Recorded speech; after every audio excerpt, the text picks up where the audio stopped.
All right, welcome to Braunhaven. We will be picking up where we left off last week. These guys are going to be waking up. They attended the Olaf Farron Midsummer Ball last night, and most of them are potentially going to be hungover, and so they need to decide what route they're going to take today. But they've made some good contacts. When they were at the theater, they attempted to protect the Primarch, which is definitely looks good in their favor. And so they're after a couple of things. Obviously, the first reason for being here is they are seeking the armor of the Raven, which was a magical item given to the elves by the god Octus, and so they're trying to get their hands on that.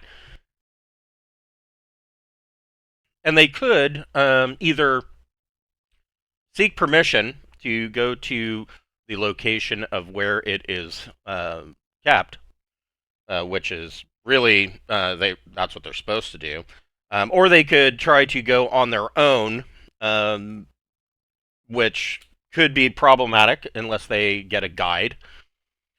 The other reason that they're here is one of the mandates. Once they have all three of the artifacts that Tacidantilus informed them of, that could help them in this endeavor of getting rid of the archdevil Vueslux and potentially taking over the Glossian Empire in the process, is that they're going to need, of course, armies or an army. And one of the reasons for being here is to try to convince the elves to provide troops for said army or to assist in some way. And so they'll have to decide which direction they want to go there. Before we get started, we would like to thank a friend of the Greenwater Guildhall. None of these are sponsorships or partnerships of any kind. They are just products that we really like. And today, we would like to thank Speechless Bard. Speechless Bard makes wonderful leather products for your tabletop role-playing games, such as covers for your core rulebooks. She's got a spell compendium that looks like a spell book that when you open it up, there's a slot or it's bifurcated, so you can put cards in one side, roll dice in the other. The inside of the cover is a magnetic spell tracker. It's really cool, and all of these items are custom made and custom designed to what you want. And she does all that customization by hand. She's an incredibly talented artist. She goes so far as to actually make the trip to the tanneries to pick out the leather swaths herself. And so she doesn't order in bulk. And so all of these products are really high end. If you are going to order for Christmas, that's right out. That time has passed, unfortunately. But don't let that deter you. Definitely go place an order. She's over in the UK, so give yourself a little bit of time because it'll take a bit for her to craft it and then to ship it and get it across that big body of water there. We also have a merch store via Zazzle. I don't know if Christmas shipping is completely out of the realm of possibility.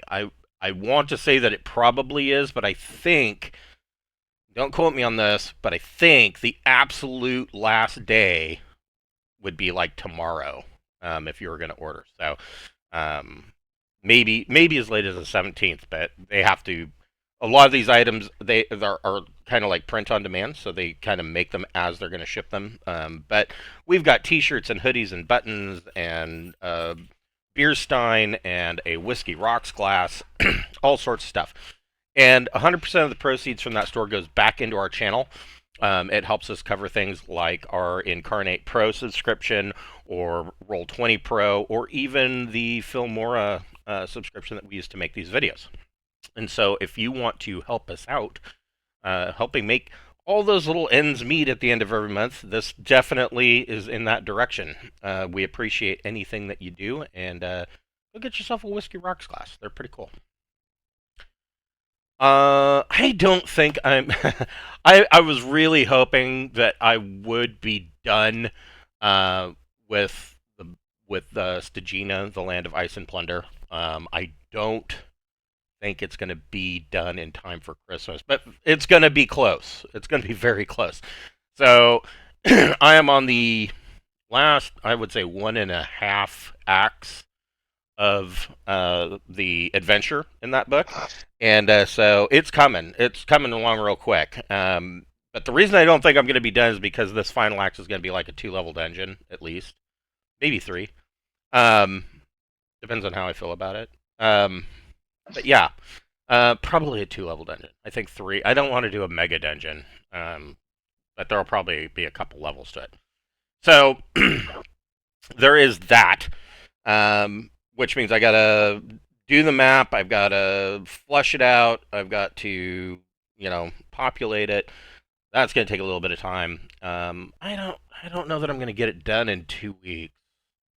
Actually, I only have about a week, if that. So yeah, no, probably going to be closer to the first part of January, is what my guess is. But it's coming. It's coming along real quick, and it's turned out to be pretty good. And then I, of course, get to work on the next book, and gotta feed the beast. Yeah, I've got what? Probably 3 to 4 more books. Definitely 3. 2 that are already completely outlined and have maps and whatnot made for them, and then I've got another 2 that are in the pipeline. So I guess 2025 is going to be a busy year. But yeah, so where we left off, you guys are waking up the next morning. You kind of meet all down in the ballroom. You are all served. Actually, you're probably not in the ballroom. You're probably in the grand dining area. And the household staff serves everybody breakfast, or at least those that are up. Ham and Oliferin, who supplied you with your clothing for the event, is not up yet. He probably won't be. He probably won't be up all day. Is probably the safest bet. But yeah, any guests that decide to stay the night at the Midsummer Ball, Oliferin Manor, are down here and that are up and that are they are being served breakfast. And you guys kind of have a chance to reconnoiter and discuss what you want to do. So one of the ideas that you had on the plate. I'll bring up the big map.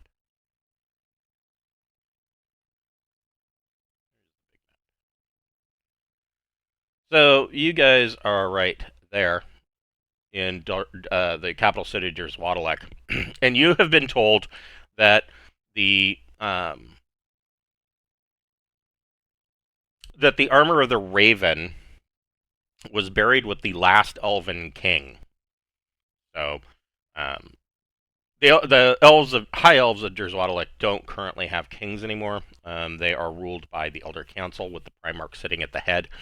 And the armor is buried with the last elven king in a set of burial cairns at a sacred site called Gleann Misteireach, and it is there. You've been told that it is just north of the capital city of Vueslux, but you also know that the Sylvanas Forest, the landscape magically shifts.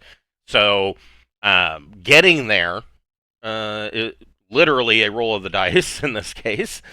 But also, I mean, unless you hire a guide. So, I mean, one option that was posited by you guys last week is just go and take it. And that, of course, is something that you can do. However, by doing that, you would be, of course, removing the possibility of going and speaking to the Council of Elders and trying to convince them to assist you in adding to whatever army or the army that you are potentially building. So, it's up to you how you want to handle this. Well, I put some thought behind this, and what scares me is You know, what if it's one of these fucking things like a dwarven thrower or something, where it's a race specific item, you know? And then, you know, at best we got a half elf that's fucking a mage, you know? I mean, as the party makeup What I stands. what I can tell you about the armor is that it is not race specific. Well, okay then. That makes me feel better about just going and taking it. I do, but if we do go take it and the elves find out, they will not be an ally. No, they're But we got that probably piss them We off. don't have any allies right now other than our little tiny village, so we should probably at least try and get one. well, Yeah, we got the dwarves. well, you don't have the dwarves. You mean You the are dwarves on that we friendly stole terms from? with the dwarves, but they haven't. The dwarves haven't put forth any. They haven't promised any troops. You haven't had that Well, discussion with them. oh, okay. Well then, they've All right, let's try and convince them. I mean, yeah, we're sneaky enough. We could just go steal it if they're jerks anyway. yeah. Right. eh, I feel like stealing should not be the first option this time. The- We can always I don't go understand back why. to stealing. I don't understand why you want to fucking, you know, look down upon, you know, good wholesome theft. It Oh no, I'm it not looking down upon Good it. wholesome okay. I think that we shouldn't do it first this time. Oh, okay, that's fine. We can hold off and steal later. I'm okay with that. Okay. So yeah, I guess we're gonna go and while we're already dressed up in here, we're gonna talk to the fucking council. Okay. So, hold on.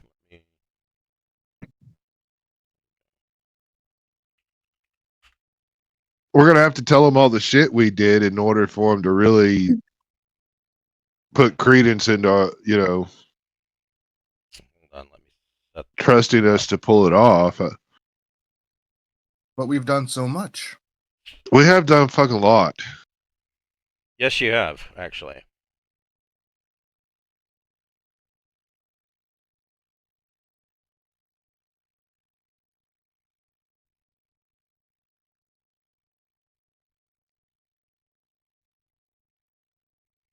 Hold on. I'm just setting this up.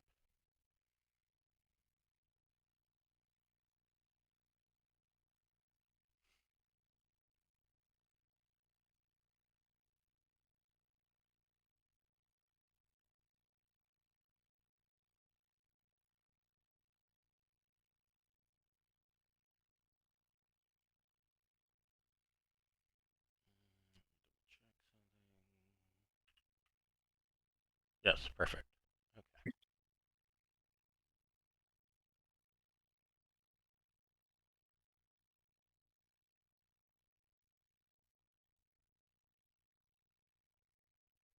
So, if you are having a problem with the dynamic lighting, let me know. I ran into some issues earlier when I was setting up these maps, and of course, I again have a I've got a ticket in to support. You know the thing that, God damn it, roll 20. So the thing that gets me about this, so the problem that I was having is I would drop a light source, right? And when I would drop the light source, it would act like it was placing it, and then I couldn't see the icon, so I couldn't double click on it to adjust the light. Ugh. And the thing that bothers me about that is that, I mean, come on. I understand that, so we're using Jumpgate Beta, and I understand that they're working on it, but are you trying to fucking tell me that their testers are so inadequate that they're not seeing this? I mean, first time I tried it, and it went and took a shit all over the bed. Come on. You know? And it's similar to like what we were having to deal with last night. That in the Traveler game, if you put in a plus, then it doesn't roll properly. So like it'll be like 2d6 plus plus 1, and if it does that, because you put in +1 for your modifier. If it does that, then the result always comes up 0 no matter what you rolled, because the whole thing fucks up. And it's a simple coding issue. You can fix it in under 5 goddamn minutes. I mean, this has been something that has been solved in spreadsheets since what, the early 90s? I mean, come on. But anyways, that's my rant about the testers for Roll20. Hire new ones. That's my recommendation. So, coming to the council palace. Now, if you remember, you did receive a invite to the to the council palace to visit the council. Whether or not that means you'll actually get in and actually be able to talk to anybody is really open to debate. I mean, you can you can go to Washington D.C. as a tourist and essentially go on a tour, which is an invite, but that doesn't mean you're going to get to talk to a senator. So, we'll see what happens. But so the area where the central part of the council palace is actually a large oblong-shaped dome. And surrounding this dome are the council gardens. And so, unlike most of the city could be described as well manicured. This is something to do with elven magic, but like all the grass, like I was saying, there are no paved alleys or gravel roads in between the buildings. There are the large quartz avenues that go throughout the city, but all of the alleys and everything for neighborhoods and districts is all lush grass. And when you look at this grass, it looks like it is all manicured. Somebody went through with a pair of scissors and made sure that every blade of grass is the same length. And this is something to do with probably druidic magic. Some form of elven magic is at work here. But the council gardens are even more well manicured than that. There are rose hedges. The only thing that really is would be considered disorderly would be the variety of wildflowers that grow. And then there are these large shady trees, and there are 2 fountains here and here. And then entrances to the council chambers are on the east and west side. And those entrances are a pair of double doors that aren't like a solid door. They are, if you could imagine, like bamboo or rattan, that furniture that was really popular in the 80s. Yeah. So it's those kinds of doors. So it's like a lattice work of tree branches that form these doors in an ornate pattern. So that lead into the council chambers. In here, hold on.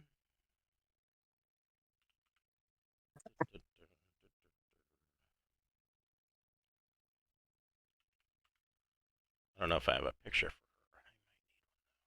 her. It is.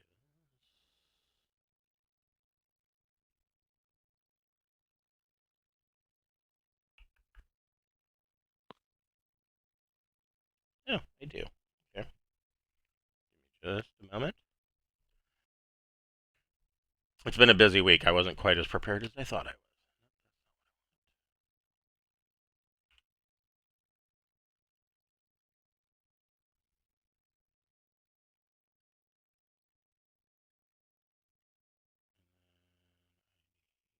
This.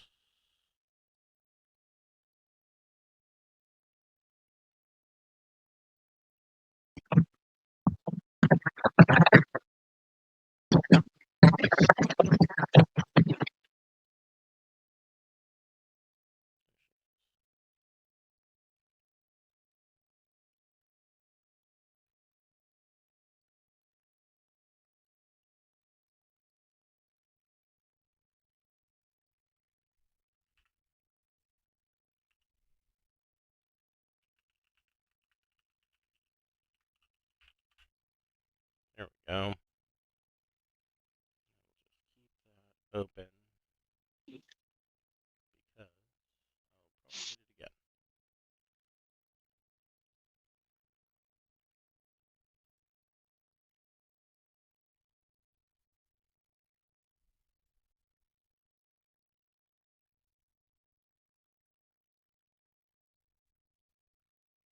Gigantic elf.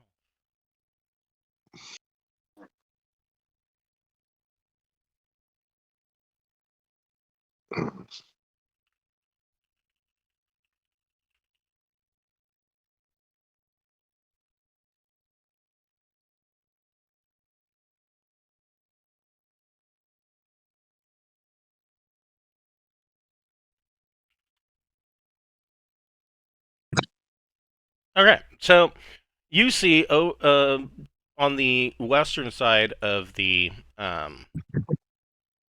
council chamber, you can see an elf.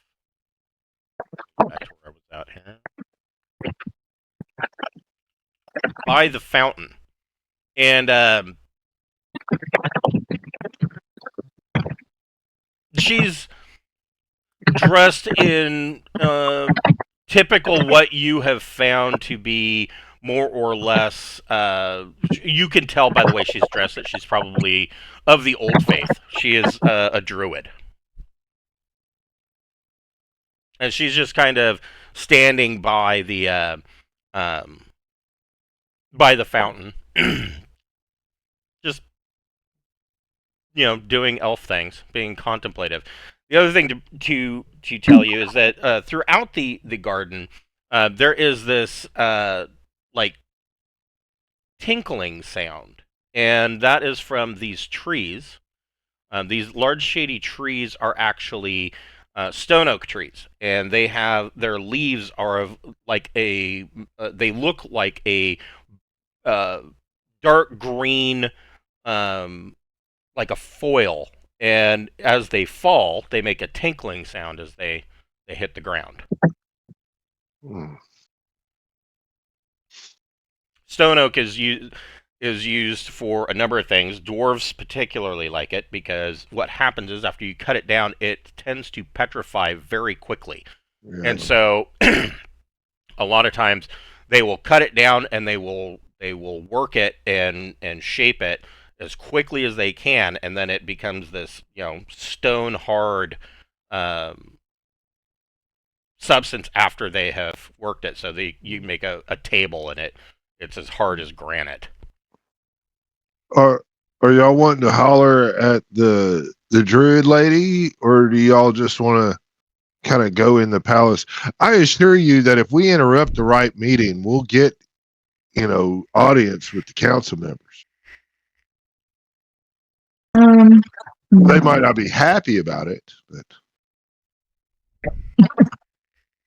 I don't know. It didn't hurt to say hi to the druid lady, right? If she's not the person to talk to, we can just go in there for that. all right. So I guess most most of the people that you will find around the council chambers are either counselors themselves or what they would refer to as council attendants. Attendants doesn't necessarily mean that they are attached to any particular counselor, although many of them are. But in many cases, they are people that are trying to basically lobby and spend a lot of. They may have some political influence, not much, but they could have some political influence. So pretty much anybody you're going to meet around here is a possible in. Okay, so we should definitely talk to her. Does anybody want to be prettied up with the marbles business? I mean, Alora has the best charisma out of all of us. Okay, I'll use it on her then. And we were invited here though, weren't we? You were. Okay. Yeah, it's not going to be questioned you being here, but so Alora's going to move up to try to talk to her.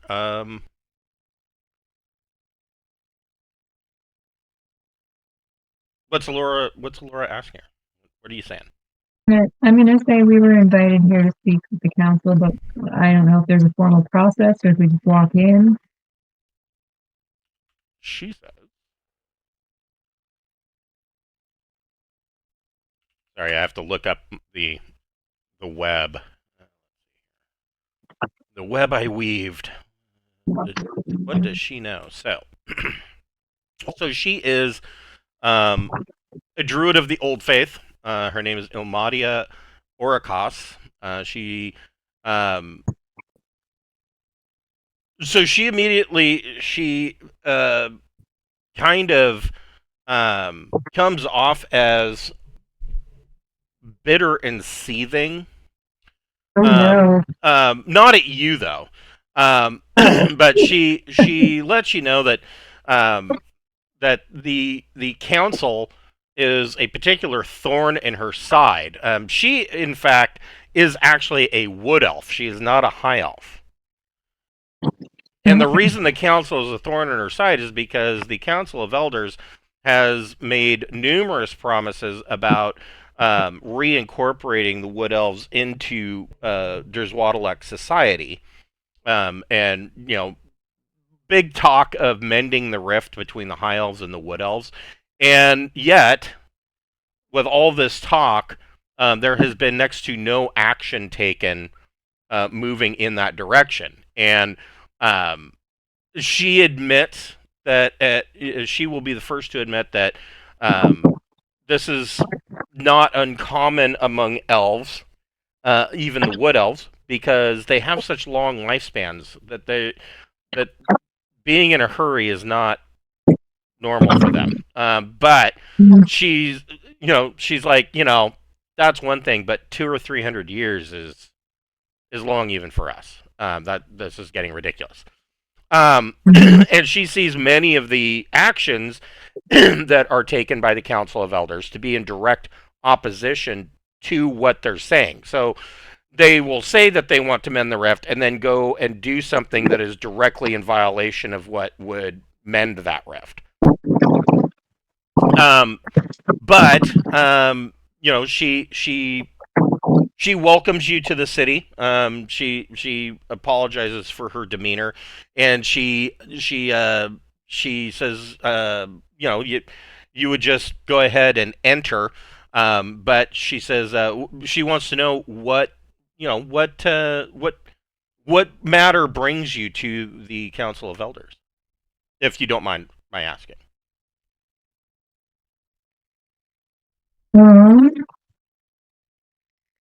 We have to ask about an artifact that might improve things for the entire region.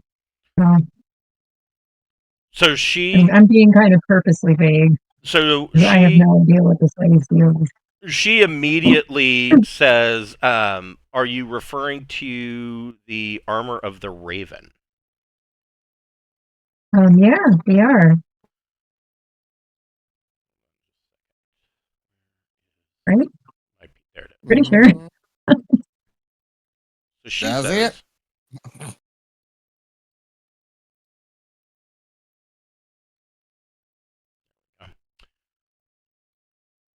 So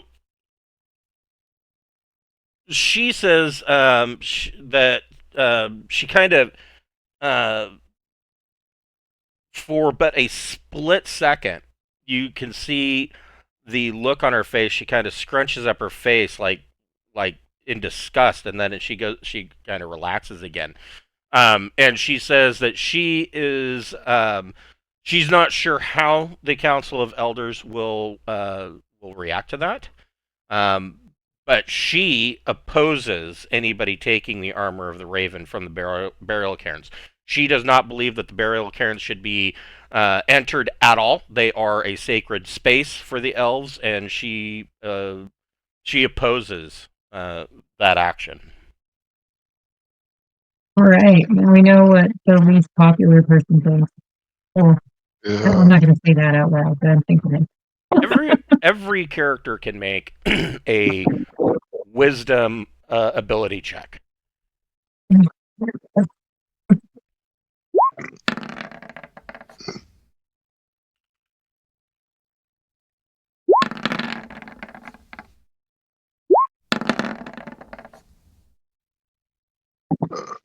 Jackson made it.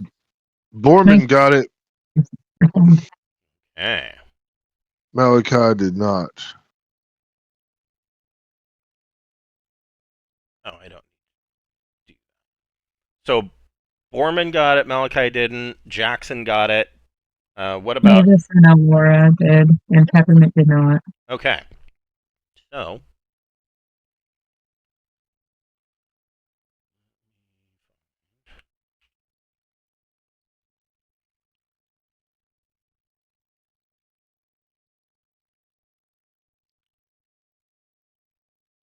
This bag of douche.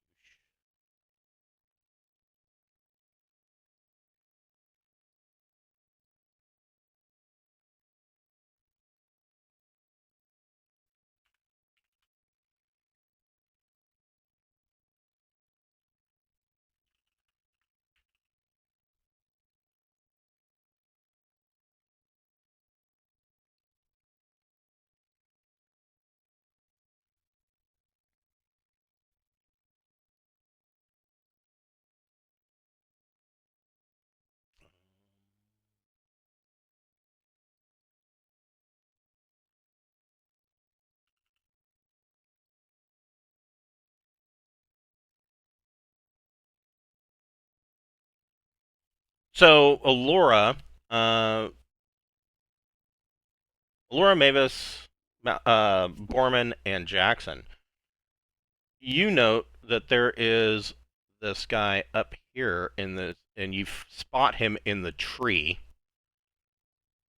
Everybody, all the characters that didn't make it, roll a d6.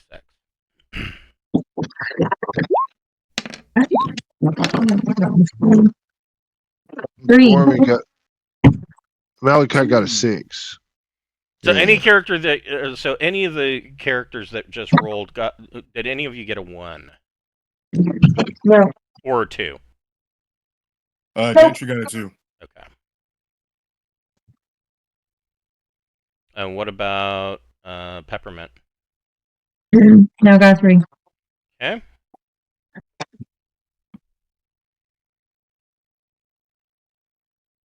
All right. So it looks like the only one that is surprised is Gentry.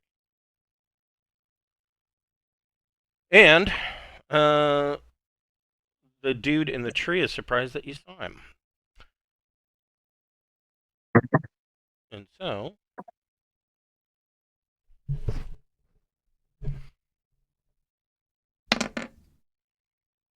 which is good for you.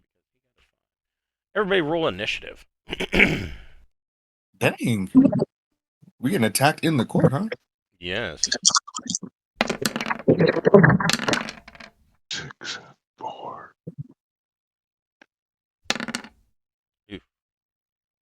There's no stack. Oh, you don't have a stack. Hold on. That's right. I changed map.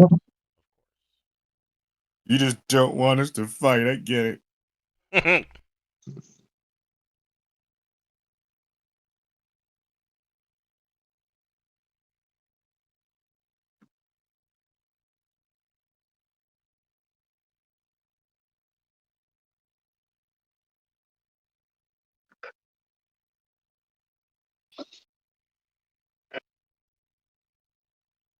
There you go. Stackety stack.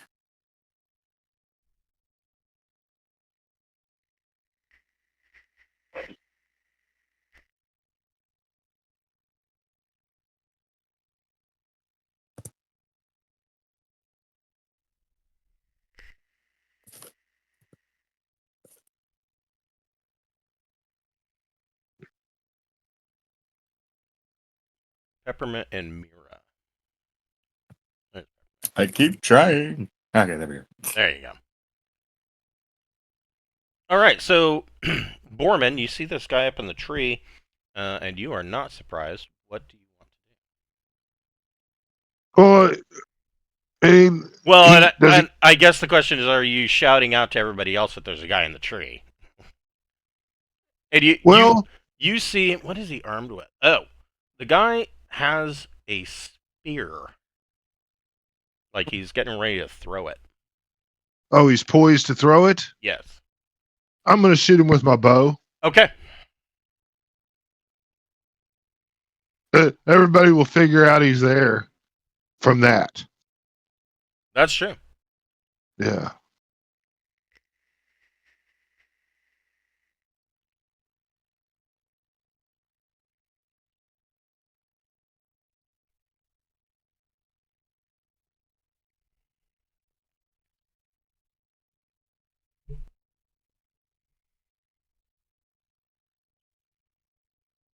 Is it lagging on you? No, I'm sorry. No, you're I fine. was waiting on you to say something, and you. I thought you were getting ready to talk, Nope, sorry. and you did not. So instead, I'll net Oh! 20. Yeah, that's So- going to do max damage. Yeah, so that is 12. Oh, I'm sorry, 6 points of damage. Okay. All right, so everybody sees Borman shoot this guy with an arrow, and it strikes true.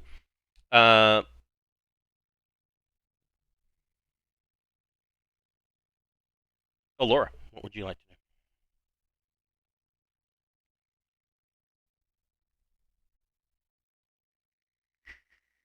Let's see. How far away am I? I'm really debating if I want to bring in the critical hit and critical miss tables from Castles and Crusades. 25. Okay, I need to move a little bit. Okay.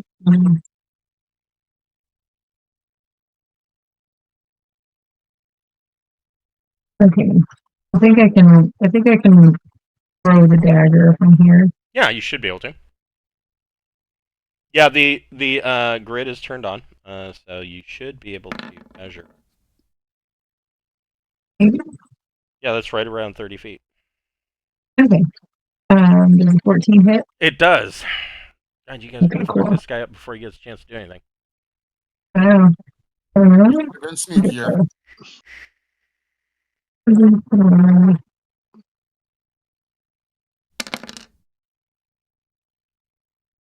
Okay, so 5.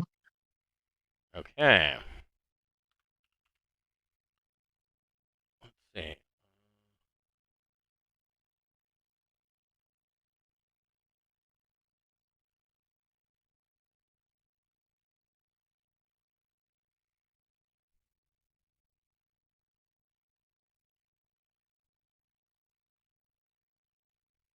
All right. Peppermint. What would Peppermint like to do? I don't know what the range on a longbow is. It It's- is. Really far. Yeah, it's. Oh, what? It is Oh, a okay. distance. So a can make it longbow. 5 to 70 is short range. 71 to 140 is medium, and 141 to 210 is long range. So yeah, you can. Okay, so Alright, And and from what- there, so that's we'll say 45 feet. It's short range. That's short range. So you get a +1.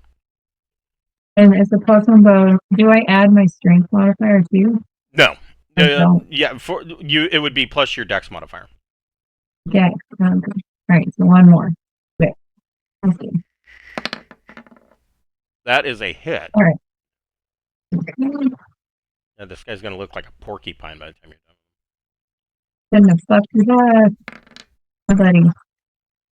So 6. God damn. Ouch. We So- should try and question him. Can Yes. we capture him? You drop another arrow into him. He is surprised. What can he do on surprise?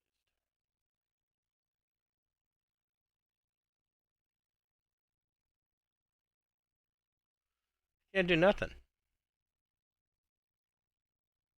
Which is unfortunate. Jackson, what would you like to do? I'm trying to think if I want to like just kill him outright, or if we want to like try and like get him down to like almost dead, so we can like, who are you trying to kill? We can talk to him when he's dead. Oh. All right then. Yeah, That's that's a good true. point. That's true. We'll speak with Dad. I mean, it doesn't really matter. Yeah, we can always question him. There's no point in leaving him alive. I forget that sometimes. Oh yeah, I have my crossbow, which is probably just chilling loaded. Let's see. Crossbow. I have crossbow of accuracy. Yeah, 5 to 80 is short. Oh, so you get +1. At 79 feet, you do get a +1. I get a I get a +3, but then with my dex it's a +2, so Right. because the weapon itself is a +2, so And then you get your Thaco. If you have a Thaco of 14, you get +5. Yeah, don't forget to add yeah. your proficiency bonus. I keep forgetting to add the attack modifier. Yeah, okay, the attack bonus is 5. So 5 plus 7. I gotta add a 7 to this. Okay. See, the new things throw me off. I'm like, oh right, I have to add numbers now. It's so much easier than looking at the chart. It is. You just gotta get used to it. You missed, but that was close. Yeah. He is able to this time. The crossbow bolt is coming right for him, and he knocks it out of the air. Oh. Malachi, what would you like? Your type is the bane of our existence, and he will make that guy take 16 points of magic missile damage. Ooh, and you blast him out of the tree.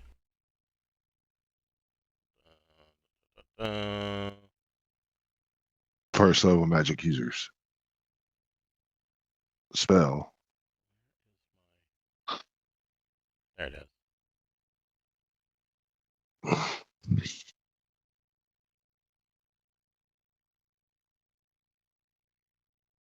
Really, that was it? Okay. It made like a little green puff go across the screen. No, that I didn't see it. That's good that you did. So Yeah, I saw the green buff. So Yeah. you knock this guy out of the tree. He lands on the ground with a thud, and Ilmadia is quite shocked that somebody was trying to kill her. Probably to the point where she's like, "What is the meaning of this?" And she turns around and sees this guy smack the ground. He is dressed similar to how Wapui was.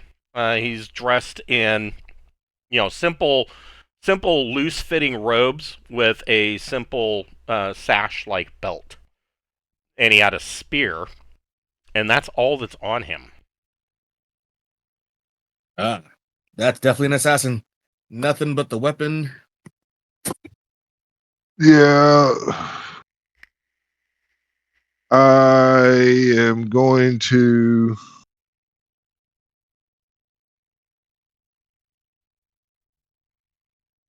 second level necromancer spell, speak with dead. Okay. It's on the necromancer's guide, page 13. Okay. Let me grab that real quick. With fancy new necromancer's guide or updated.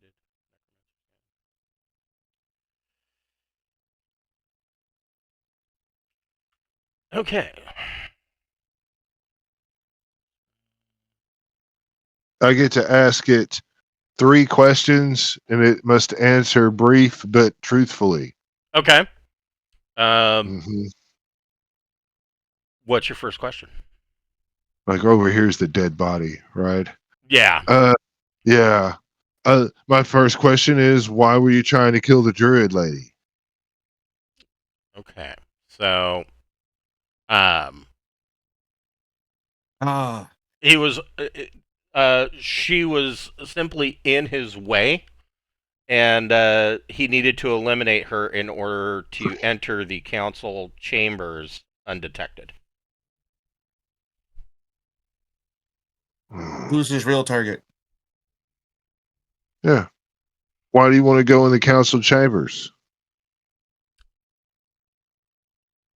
to assassinate either the Primarch or any of the council members that he can find. How can I find your boss?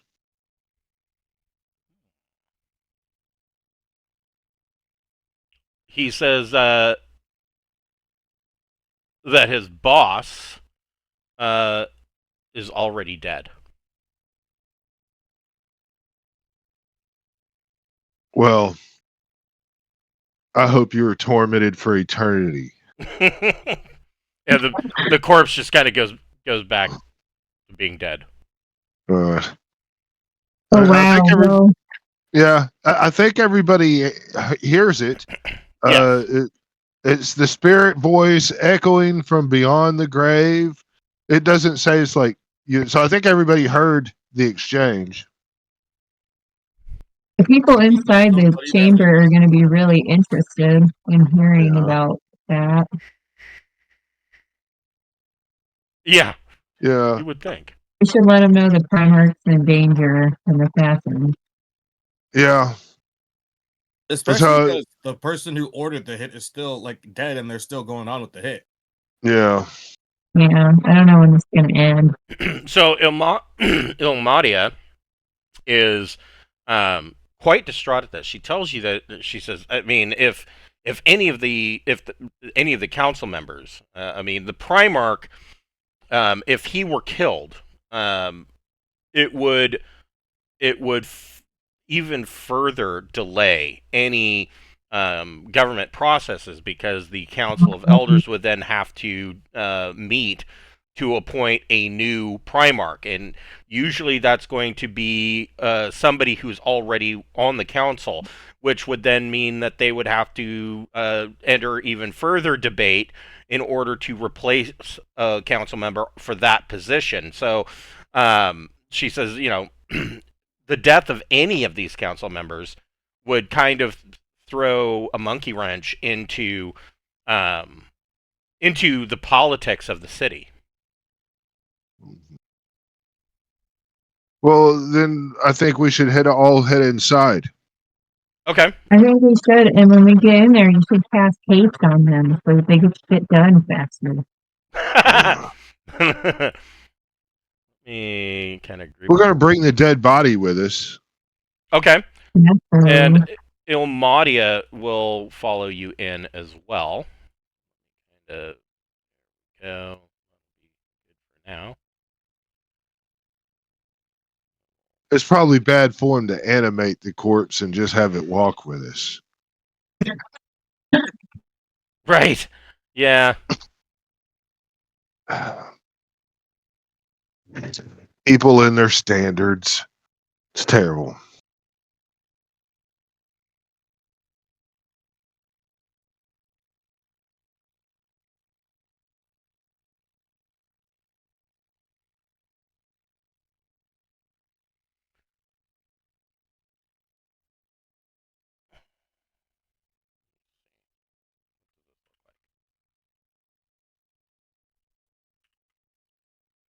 Yes. All right. So the lighting's actually working. Hooray. So in here, as I said, these double doors are kind of a lattice work. And there are silver inlaid wood tiles all across the floor. And the dome is actually a lattice work dome. So you can see, you know, daylight poking through. And this dome is like 20 feet over this 20-foot ceiling at the highest. And you can see that around here, like here, there, and there, are these gold inlaid wooden benches that are around these two large fountains at the north and south ends. And you can see that here, for instance, in the kind of set into the wall are these statues. And they kind of depict high elf nobles, a wood elf druid. There is a Hephaestion that looks like he's probably a wizard. And there's a phase elf ranger that are all depicted as these statues. And in the north,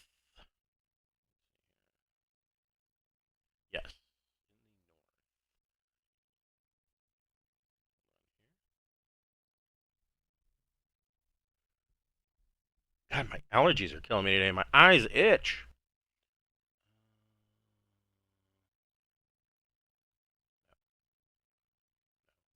Yeah.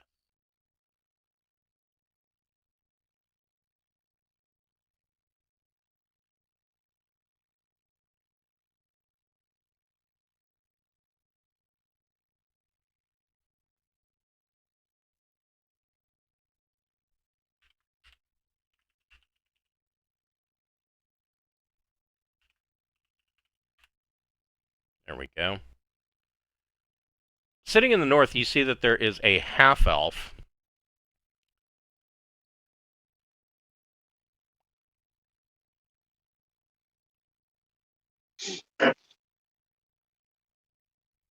And he has with him,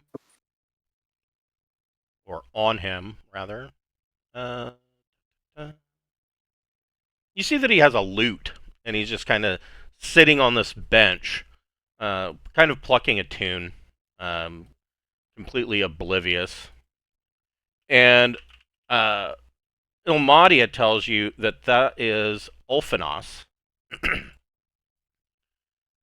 Ulfinus.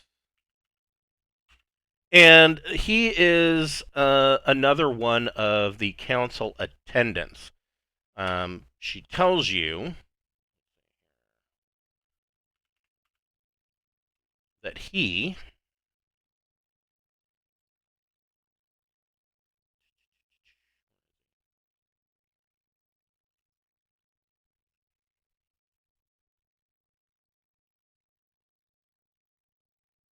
kind of a tragic figure. He's a half elf, and his elven father left at a young age, and his mother abandoned him in a village, and so he kind of grew up on the streets and kind of learned some bad habits on how to survive. Borman probably can relate, and he was eventually picked up or fell in with a troupe of traveling entertainers, and he is a bard, but not a typical bard. He's what is known as an arcane bard. And so instead of casting like a druid, he casts spells like a wizard or a magic user. And he now resides in Vueslux. He decided to come to the city in an attempt to try to find his father. He never did, but he has stayed regardless. And he pretty much tries to hang around the council chambers, and unlike a lot of the other attendants and lobbyists that hang out here, his goal is to try to better things for the treatment of half-elves, because they are treated as second-class citizens in Vueslux, and he kind of is attempting to change that, not really doing a whole lot of good doing it either. I mean, they're just like, yeah, whatever, half-breed, get out of here.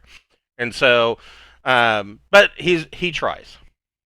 So that's kind of her take on him. She says he's not a bad guy for being a half-elf. I hear you. Yeah, we're just kind of wanting to go talk to somebody important, right? Yeah, more or less. Hold on here, and then We got his dead body we're hauling around. let's say you guys are Yeah. dragging around this body. Don't mind us and our corpse. Well, I don't want it disappearing, because it's evidence. Right. And to the south, down here, Borman, you see, and you've already met her, Iowyn Farinor. She was, or is, the personal guard for the Primarch. And she was there at the play, and she had jumped over and was trying to shield the Primarch with her own body in order to protect him. So she's down here at the southern end, and she of course notices Borman and raises a hand and greets you. Oh, we got another one of those assassins. Thud. Yeah, he said they're ordered to kill your guy there, or the assistant. They want to fuck up the council real bad. So she is shocked at this, and she says that we must bring this to them immediately. And so she gathers y'all together. Ulfinos will come too because he's, of course, gonna try to ingratiate himself to any. Would it be better if we met in the vault? It's a little safer there, maybe. Maybe. Yeah. So Eowyn, pushes open the council chambers, and in here you see that the floor and the dome of this ceiling, it's got like a 15-foot dome. It's a smaller dome within the dome. Is all polished marble, and there's double doors with silver inlay on the east and west sides that lead in and out of here. And right here is a polished wood and marble lectern. And there are a number of well-worn benches, and you can see that there are a number of council members sitting along these benches here. And these benches, there are a couple of attendants and some usually guild leaders or high-ranking citizens of some kind that are sitting in on whatever the discussion currently is. And whoever has the floor for the counselors would get up and goes to the lectern in order to present his ideas to the General Assembly, and then they of course vote on it. And as you come in, the Primarch is the one standing at the lectern, and he kind of immediately just looks irritated and pissed off at Eowyn as she leads you into the hall. What is the meaning of this? We're already in session. You're interrupting. And she says, "My lord," and she moves up to him and kind of tells him, whispers in his ear what's going on, and he immediately his face changes, and he, are you dragging the corpse with you? Yeah. I think that's best. Okay. So they can, yeah. Until somebody takes this corpse from him, we're just gonna kind of be dragging him. So yeah, and so and Ilmadia relates to him her tale, how you guys actually saved her, and Ulfinos he kind of sits there and giggles. He's like, "Oh, assassins trying to kill the Elder Council. Oh, that's delicious." And Ilmadia says, they saved me, and quite possibly had this assassin gotten past me, they would have gotten to the to the Council of Elders, and this would, this would cause mass chaos. And the Primarch immediately wants to know who hired these assassins. Well, we don't. If you could bring the body of the other guy that we assassinated, he was the boss, and we could ask him a few questions. About that time, this door opens, and a elven guard comes in and whispers to the Primarch, and then immediately leaves and shuts the doors behind him. And the Primarch says, "No need. I believe we may know who hired these assassins. Evidently, the body of Shalana Persan has been found." So Shalana was the woman that was talking to the half-elf bard in the Rollum Tavern and Inn that invited you to the play. She was found hung in the attic of her family's estate, and a bag of gold was left beneath at her feet. Well, that's pretty fucked up.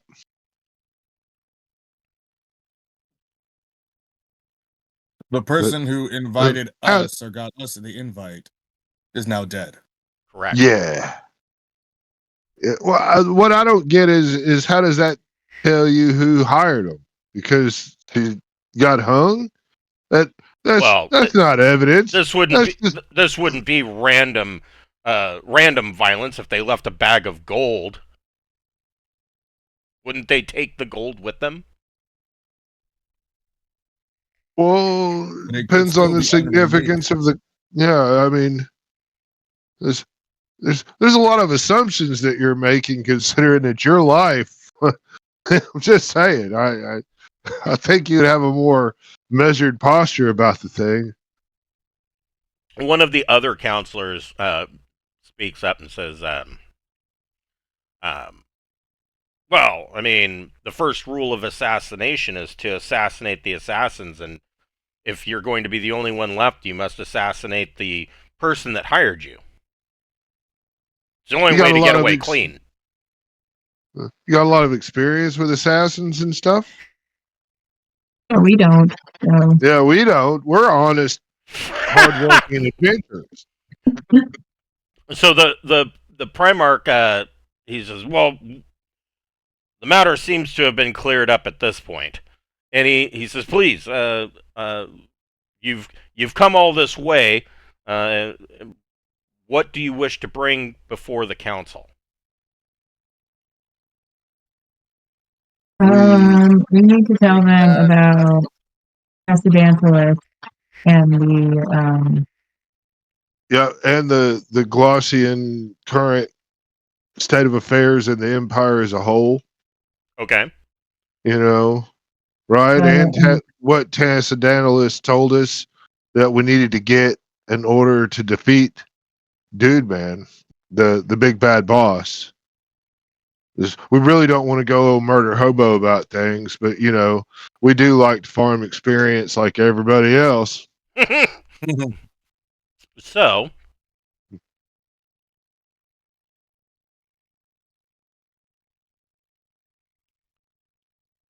you're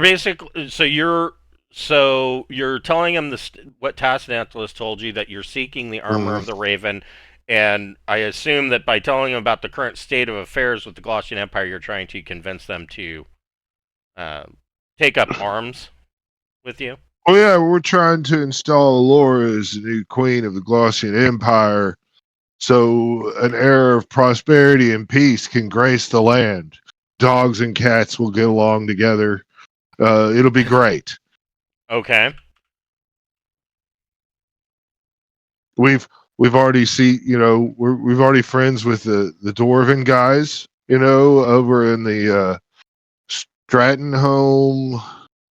Oh, what the fuck? in the mountains, right? Yeah, off in the mountain. They have a name, and we know it, but damn it, I can't think of it. Lottoheim? Yeah, Okay, There that's you it, go. yeah. Yeah. So, for each one of these counselors, you will need to make a roll. Alora, roll 2d6, but you get a +9. Oh my god, that's a lot. Plus your charisma modifier. Okay.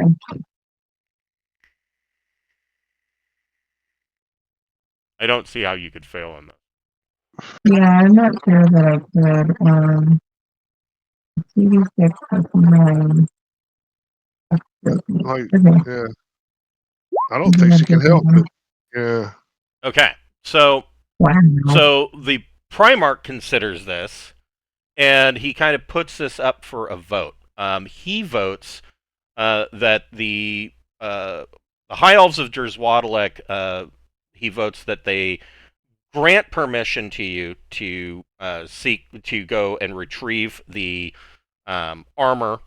As part of that, he suggests sending council member Daliar Ilstina, who is the master of the hunt, to be your guide to Gleann Misteireach and the and the burial cairns. Excellent. And he puts it up for a vote. The next, Can we? Who's the guy that thought it was funny that people were coming to kill the council members and all that? the half elf bard Ulfinos. I think he needs to come too. He holds up his hands and, well, certainly. I would love to see how this pans out. Awesome. Do you? Will you make sure you bring a 10-foot pole and be prepared to go forth when we get into the hey. Yes, you get to take point. The next council member that you need to convince is council member Leabella Vasati. She is a devout follower of the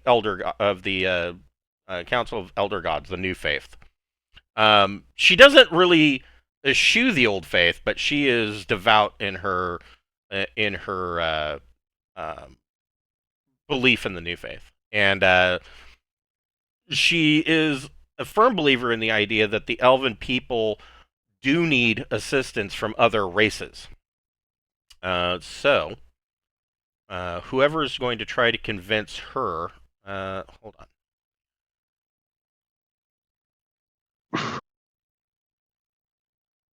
Oh, she's a firm believer in that the elves don't need the assistance of other races. The elves are strong enough on their own.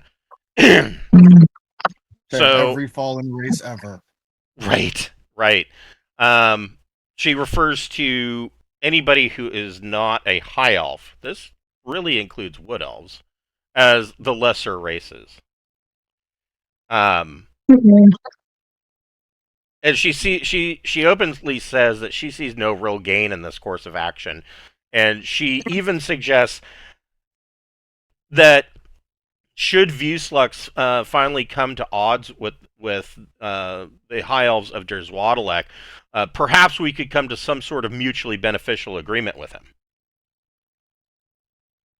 Did they know that like a whole bunch of elves were just spirited away to another dimension and all this drama? Oh, yeah. Like that's a possibility? Oh yeah, she's fully aware. Okay. All right, she just doesn't care. Okay. But you, whoever wants to try to convince her can roll 2d6. She, because of, let's see, so you guys got a +9 with the Primarch. You're only going to get a +5 with Leabella. Okay.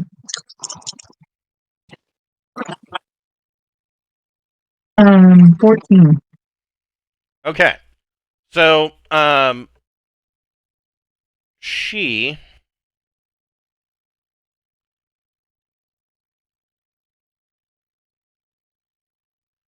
will concede and agree with the Primarch in providing military forces for the upcoming conflict, though she doesn't feel that this course of action is going to be very useful to the High Elves. But she, no matter what, she is adamantly opposed to sending anyone to retrieve the armor of the Raven, saying that this is a cultural artifact. It belongs to the elves. It was given to the elves by the god Octus, and it does not belong in the hands of the lesser races. You would think it'd be only wearable by an elf. Yeah. The next council... oh, go ahead. Would it be all right? I'm talking to the party really more than this, but I mean, maybe we should, instead of requesting the bard dude, we request her to send one of her heroes to don the armor, if that's what she wants to do. A good idea. Maybe that'll make her happy. Yeah, it was. If it's a part about your bigotry, I mean, you can bring send a high elf and we'll.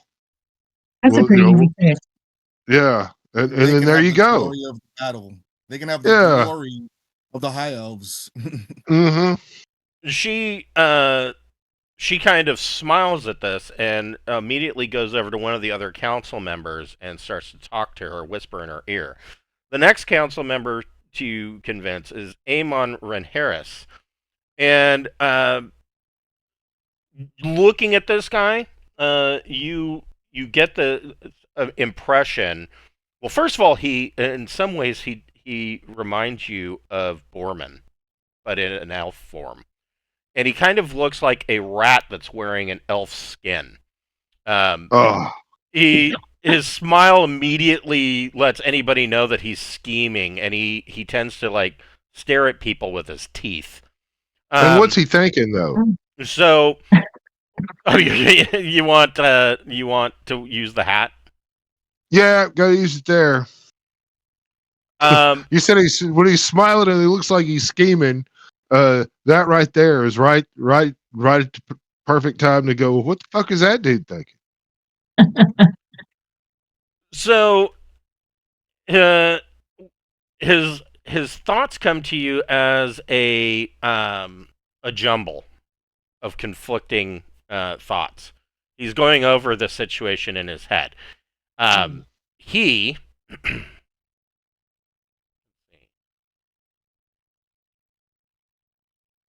he is the current guild leader of the Guild of Arborists, Laborers, and Construction Workers. And the immediate thing that comes through is that he has ties to the Zilmer, which is the High Elven Thieves Guild of Vueslux.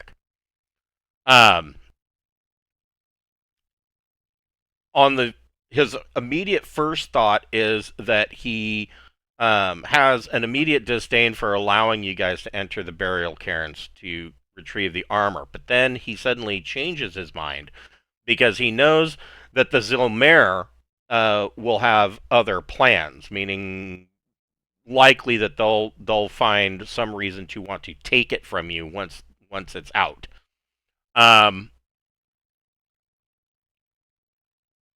And he immediately supports. Immediately, he tells the Primarch that he supports allowing you to enter the burial cairn to retrieve the armor, and he will support any notion of supplying troops as well. I mean, you don't even have to convince him. He kind of convinced himself. Okay, and it's really good that we saw his thought process in on there.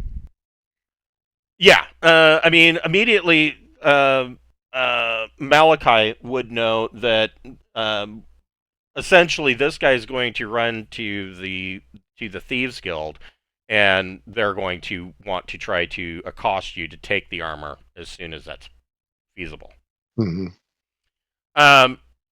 Council member Kishara Venran is an archmage of the Guild of Arcana Magistry, and she immediately looks at Malachi, and she says, and she tells the Primarch, she says, "I am unaware if this mage or whatever he calls himself has paid the usage fee, magical usage fee, in the city of Vueslux. That is the law. I demand that he be fined immediately 250 silver pieces for using magic in the city." And the Primarch looks at Malachi and says, "Is this true? Have you been casting spells?" I mean, don't they just kind of cast themselves when you do the right stuff? No. So there is a law, and let me. How much for a day pass to cast magic? Well, that's essentially what it is. I mean, yeah, those type of things are covered by the house of, and I'll mention that dude that said they would pay for everything while we were here. So it's there is a registration fee that takes form of 5 silver pieces paid directly to the Guild of Arcana Magistry. that allows an arcane caster the right to operate in the city for 1 week. And while that fee is paid, you also have access to their extensive library and laboratories. But you didn't pay that. You weren't really told that you had to pay that. It's kind of one of those things that that is sometimes Oh. overlooked when you enter a new city. Most cities have something like this. And so she's demanding that you be charged 250 silver pieces for a fine for not doing that. So it's 5 silver to be able to cast for the week, and 250 if you don't. Correct. It's like a whole year's worth of like. Yeah, I mean, he'll pay it if he has to, but really going to try to offset the cost. Be like, well, who is that guy that was down in the lower town? We set him up. We killed his stepdad and Right. Yes. yeah. He's supposed to cover everything while we're here. He said he was covering all our expenses, and he knew I was a mage at the time. It would be on him to pay such things. Oh. Go ahead and roll 2d6 plus your plus or minus your charisma modifier. 9, Shit, that's pretty good. especially because I had a -1. Malachi's not the most fucking charismatic dude in the world. He's kind of creepy. Yeah. Yeah. So she kind of waves that off, and she kind of says, "Whatever, as long as the fine is paid." Yeah. Well, there you go. So her immediate thought is that she is opposed to any motion related to forming an alliance. Her stance is it's not that she's taking that out of malice. She just doesn't see a benefit to the elven people by supplying troops. Vueslux wants all, not some. He And- wants all. Yeah, and she is opposed to her initial stance is she is opposed to you taking the armor of the Raven because she is a devout follower of Octus herself. In addition to the god of the Shadow Realm and death, Octus is also the god of arcane knowledge, and so she's kind of opposed to handing over a gift that was given to the elves by such a god. But if you want to try to convince her, you can attempt to do so, but you only have a +4 to your to the 2d6 roll plus charisma. So whoever wants to try to convince her can. We have one I person who does. probably can. Is that a +4? Yep. Plus your charisma, and you've also got marvelous visage on you. Oh wait, I made a D20 ignore this. Okay. Or is it 2d6? Yep. Roll one more d6. You got a 12 so far. They do get but it just keeps getting better. Oh, 13. Okay. Alright. That's So- not too bad. So with a 13, she kind of bends and she says, since they didn't put up any real opposition to paying the fine, and they have saved the Primarch, she says, if the Primarch feels that sending troops for an alliance is the just need, then I will leave it in the Primarch's hands. She says, as for the armor of the Raven, I will confer with Counselor Amon and Counselor Dame Laerdia Surasana on the matter, and she kind of goes over and whispers with them. The next council member is Navarre and Varus, and they is another example of the elves taking a rather androgynous role. Looking at Navari, you can't tell if it's a man or a woman. Very difficult to tell. But he is a high-ranking member of the Guild of Artists and Entertainers, and he kind of represents that guild's interests on the council. This, of course, means he has very little on his mind, because the Guild of Artists and Entertainers, as you've learned, is mostly a social club. The elves are already culturally sensitive to art and forms of entertainment, and so the guild really has little reason to exist beyond having a reason to get together, drink, and play songs.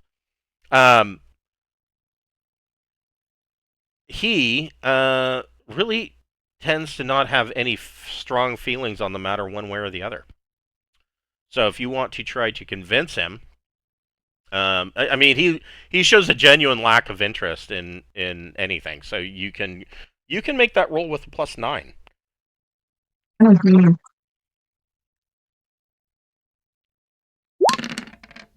Oh, smoked it. Yes, and he looks over at Ulfanos and kind of winks at him, and partially giggling at the matter, completely backs your plan for both wanting an alliance and in allowing you to get the armor. The group that are kind of whispering to one another. Finally, you see an elf wearing elven plate mail, and this is Dame Laerdia Sorasana. She is a highly decorated knight of House Sorasana, and of all the elven houses, House Sorasana is the last one that actually knights people for martial reasons. Most houses will knight people, oh, he's a really good artist, or he's a really good actor, or he planted a tree, or whatever. But House Sorasana actually still does it for martial reasons. They still hold jousting tournaments and things like that. And Dame Laerdia Sorasana is the daughter of the patriarch of the house, and she is this decorated knight.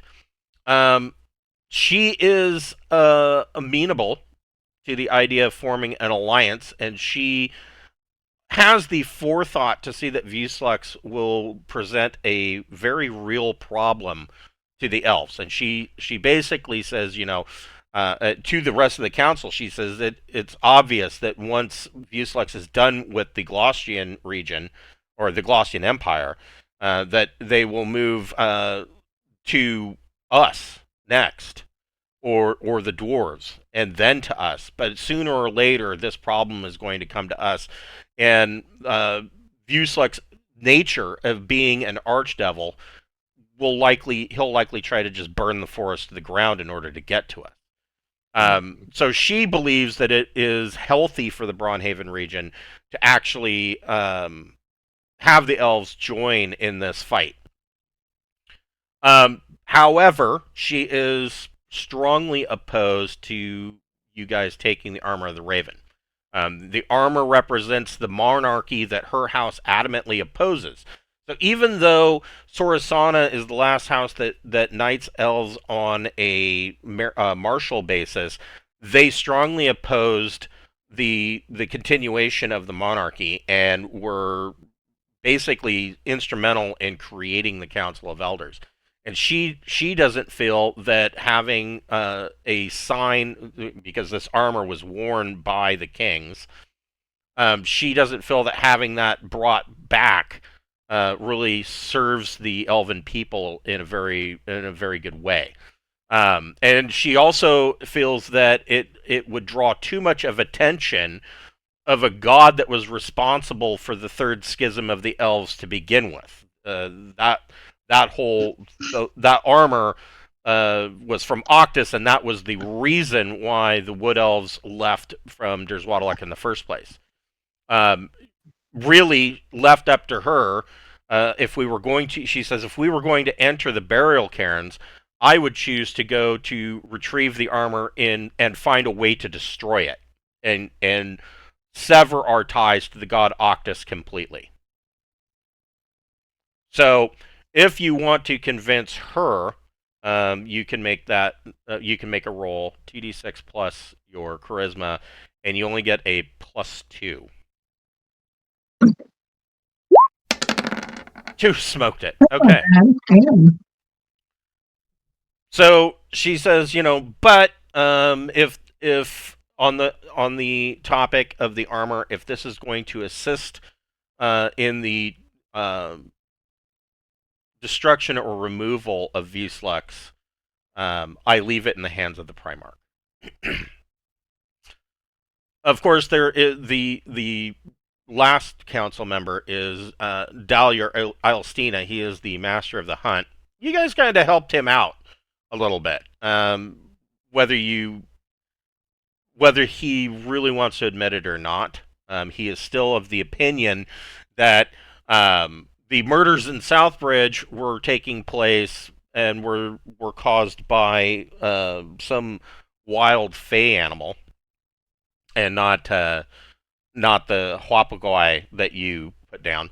But either way, because the murders in Southbridge were more or less solved, all of that political kudos fell onto him, and it kind of elevated him in the eyes of the council. He does see a benefit to an alliance with the people of the Braunhaven region, so he supports the idea of sending troops. And he also pledges support to aid you in taking the armor of the Raven. He understands the need for any assistance in a fight against Vueslux, and will support that. So you don't even need to make a roll. He's automatically supporting. And the Primarch basically hits his gavel and says, I am decreeing that the motion has passed. We will form a military unit to send to the people of Braunhaven when the time comes, to meet at Castle Braun, to march on the capital city of Glaushine. I also grant permission to remove the armor of the Raven from Gleann Misteireach, and we will send Dalior as a guide in order to get you there. Excellent. Good work, everybody. Yep, sounds great. Are they going to take care of the body? Yes, they will take care of the body, right. and the Primarch kind of says, "Oh, not to worry. I will have people get to the bottom of this." Wonderful. Then it's all settled. We can take off and go do our thing, and it'll be great. And if we could go ahead and leave, because time is kind of essence, and I think that'd be wonderful. Okay. Give me one moment, and you guys can talk amongst yourselves. If there's anything that you want to do before leaving the city, let me go. If there's anything you want to do before leaving the city, talk amongst yourselves and figure it out. I'll be right back. I don't really have it. Of the mindset that if we could buy some magic arrows or crossbow bolts or anything like that, this is a good idea. We're in an elven city, so I feel like weapons like that would be fairly easy to get. Sounds good. Does anybody need any kind of extra ranged stuff or anything? Because I feel like this is a good time to get it in an elven place. Yeah. I got a bunch of arrows anyway, just, exploring. Because, there's a bunch laying around, I guess. You got a bunch of magic arrows? I got some. Yeah, she's got like 20 or something, like plus ones. 40 arrows, 11 silver arrows, 25 plus 1 arrows, and 7 plus 2 arrows. So I'm in good shape. Wow. Yeah, I'll be right back. Yeah, Borman's got plus one arrows, a couple of them. He just never uses them. Yeah, I feel like because I only have a few crossbow bolts that are plus anything, like Mhm. I'm like so rarely ever using the crossbow because I'm like, I'd rather use the sword and get up in there because I have the range, the movement. Yeah, But the guy was in a tree this time, so yeah. Well, ever since Malachi got 5th level magic user, that magic missile, it's just hard to to use anything but magic missile for my level 1 magic user slots. No, it makes sense. 3 plus 3 damage guaranteed. Come on. Mm-hmm.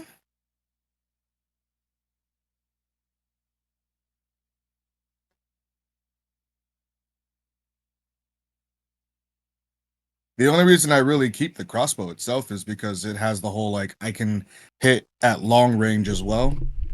But All right. Was there? Oh, I see. Everybody's taking a quick break. well, no, I'm here. I have 2 things I wanted to do. Okay. What did you Um, want to do? Uh, Jackson wanted to see about getting a recipe for something of alcohol because that's his thing. Okay. So if there's any recipes to acquire, he wants to do that because that's just my character and I have to. And then acquiring maybe some +1 crossbow bolts if possible. Okay. So let's do the I just first. noticed Cameron's shirt. That's a cool shirt, Cameron. Let's look at the first one.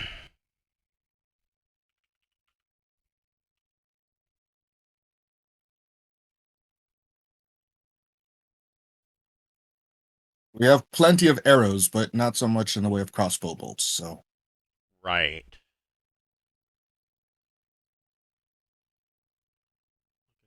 Map.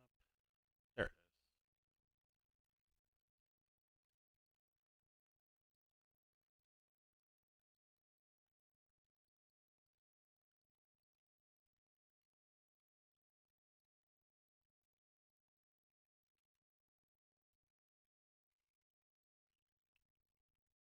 So this ward, number 6, specifically here, is called the Miravor ward.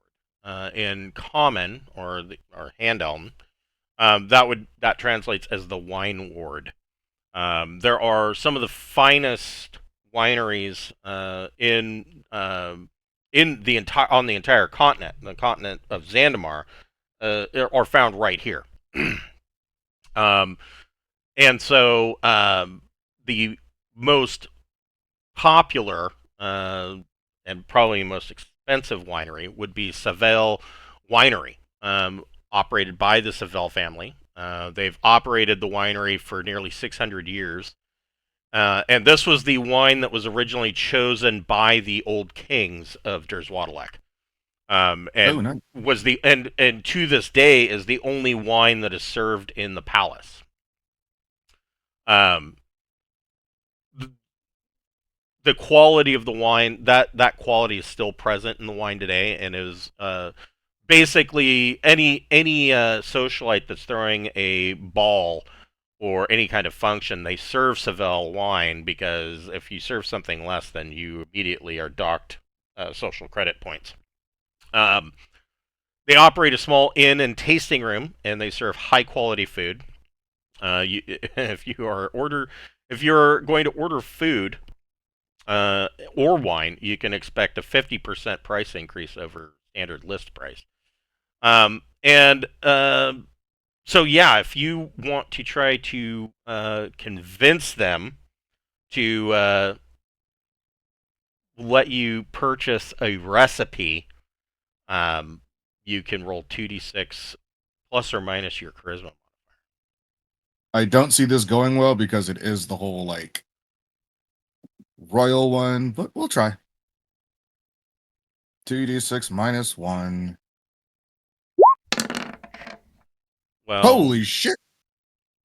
okay, I'm going to say that you succeed. They will sell you a recipe of their finest wine for 200 gold pieces.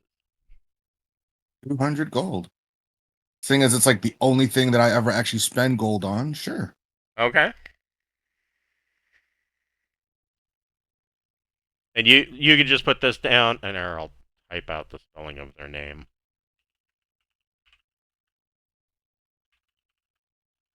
I believe I got that one. There you go. Seville wine recipe. Thank you.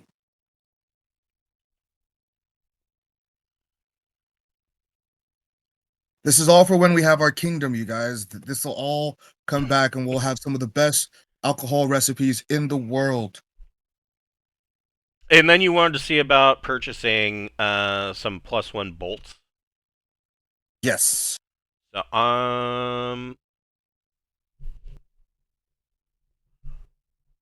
yeah, I would say that there are some +1 bolts available.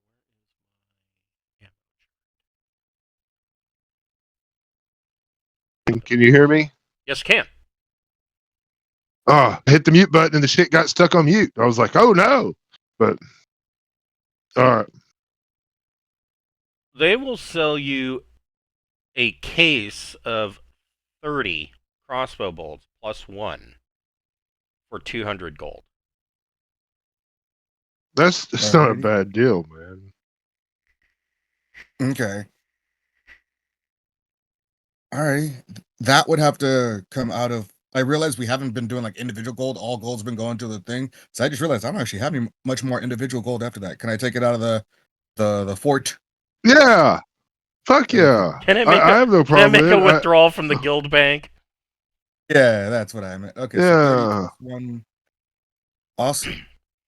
Oh my god, I was a guild. We've been acting I was like, we've been acting more like a socialist or communist or a tribe, a pooled resource community, That's true. more than, you know. Back in the what early 10s, I was a guild master of a pretty large guild in World of Warcraft, right? And Mm-hmm. we had a ton of members from all over, and there was this one boomer that had joined who was just a massive pain in my ass. So when they came out with when they added the ability for guilds to have banks, we opened it up, and pretty much, I mean, if you were the bottom 2 rungs of the guild, then you could deposit, but you couldn't withdraw without permission. But everything above, it's like if you deposited stuff, you can go and make a withdrawal. And this bitch was just fucking driving me up the wall like daily for months, bitching about how she deposited some crafting mats to the guild bank, and somebody came and withdrew them so they could do some crafting. I'm like, that's what the guild bank is for. I don't know what you're complaining. It's not your personal bank. If you want to deposit stuff and only you're able to withdraw it, you need to put it in your own fucking bank. And she just couldn't. I don't understand why people are allowed to make a withdrawal from the guild bank. It's like, it's not your private bank. If you put it in there, that means it's for everybody. I mean, you don't go to 7-Eleven and bitch at somebody who took a penny from the give a penny, take a penny thing, right? So what the fuck is your problem? Yeah, you sell that person out. You'd be like, man, I understand, but you got to go to all the council members, and convince them. And so then that person goes to all the council or guild leadership and pisses them all off. And then you go, this motherfucker's just not fitting in. Well, I think we got to kick him. And then she was a big pain in the ass. And so I demoted her all the way to the bottom, like, peon rank. Yeah. And thinking that she'd get pissed off and leave. And she didn't. She stuck around and kept bitching just because. And so finally I was like, nope, we're going to have to do a cunt punt and just fucking kick her from the guild and just get rid of her ass. Yes. Like, fuck you, lady. Oh, God. Yeah, no, that was a fucking nightmare. Is there anything that anybody else wanted to do in the city before travel? Nothing really stands out me. Yeah, I'm ready to go. Let's do it. Okay. Yeah, I'm ready to go. I mean, the longer we stay here in this city, the higher the chances that someone wants to know what happened to that fucking rug, or or steal something big. So yeah, we need to get out of town. Borman has not stolen anything in days, and it's really needs a fix. So we need to go before he gets into fucking the Elven Council vault. So Dahlia Alstina leads you guys. The last thing that the council declined was in sending Ulfinos or anybody else to don the armor. If you are going to, the Primarch says that if you're going to, if you're there to take the armor to do battle with Vueslux, then that is kind of on you, and that this is kind of your show. But he does provide a guide in the form of the Master of the Hunt, and so it takes you roughly a day. And you note that with an elf leading your party as a guide, you don't see the landscape change throughout the day. It just it goes pretty well for you. So this is what it's like. Right. Yeah, when you have a guide, that's how it goes. Yeah. You mean it was supposed to be like this the whole time? Right.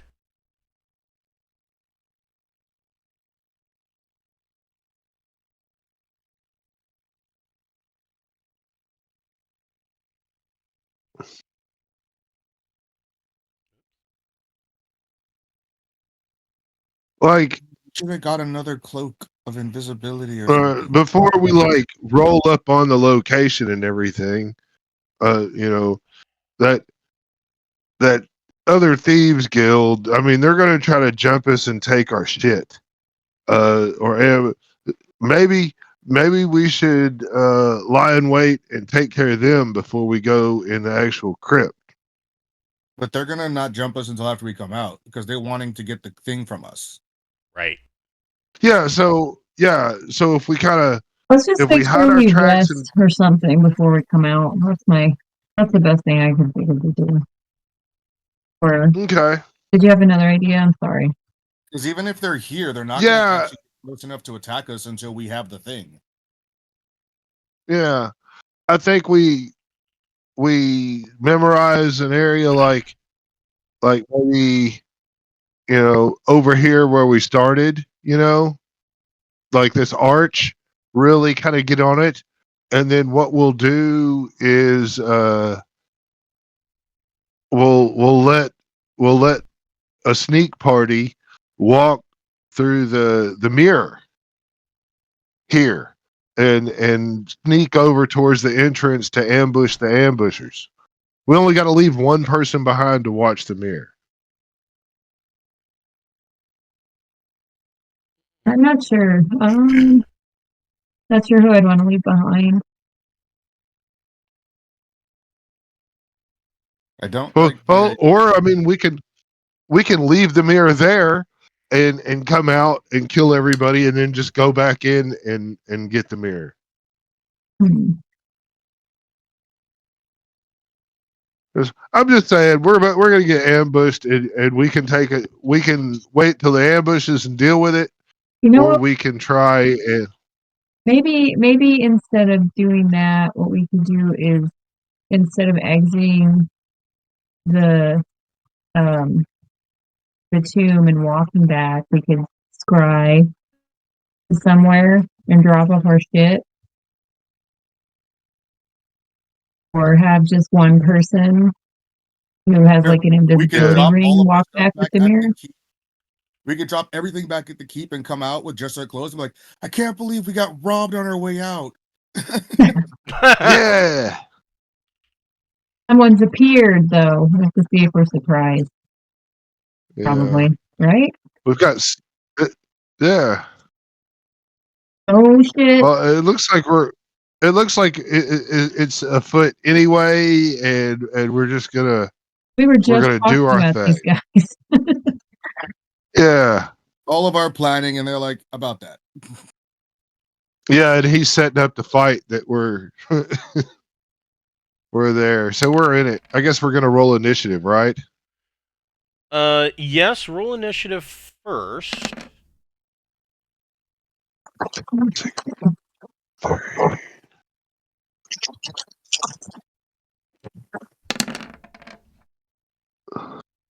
That's what happens when we try to plan ahead. Yeah. Yeah. Now Borman will probably be invisible if that's okay, because that's generally how he rolls. So Dahlia Alstina brings you to Gleann Misteireach. He sets up a camp just outside of the site, and because this is going to be on you, but he's gotten you here. Okay, that's fine. And Jackson and Mira. Oh, and Putting him in Dentry. right now.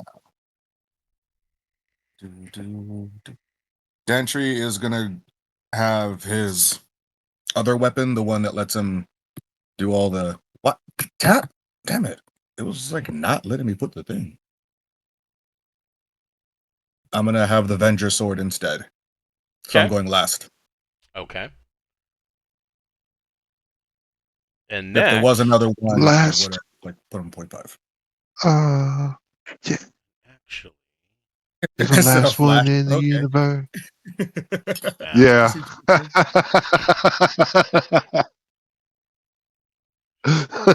You got that.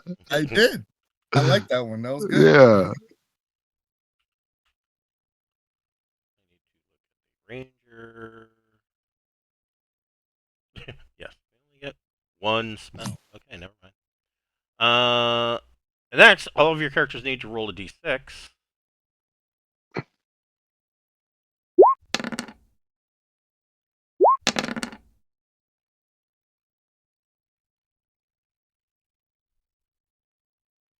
A 5, a 3, and a 1. Borman got a one.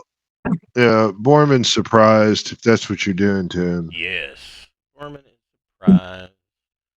Mavis is surprised then. Mavis. What about Dentry, Jackson, Not surprised. or Mira? Not surprised at all. Okay. Jackson Mira is can't get hyper aware. surprised, right? Well, if he rolls a 1, he can. Oh. But like he'd have to roll just a 1, not a 1 or a 2. So Borman Alright. is surprised these wood elf rangers. So one of the things to keep in mind is it doesn't matter that the council of elders in Guildhall gave you permission because they're high elves. The wood elf rangers are like, no, fuck you, we don't want you here.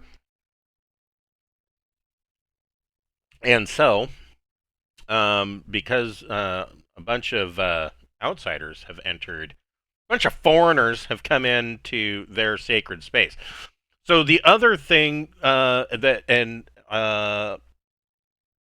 probably, yeah, Mavis, Malachi, and Alora would know that Gleann Misteireach is considered a place of power. So it grants +2 bonus levels to any benign rituals meant to bless or benefit the recipients, like a ceremony ritual. And it grants +3 levels to any rituals to summon Fae to the prime plane. Oh shit.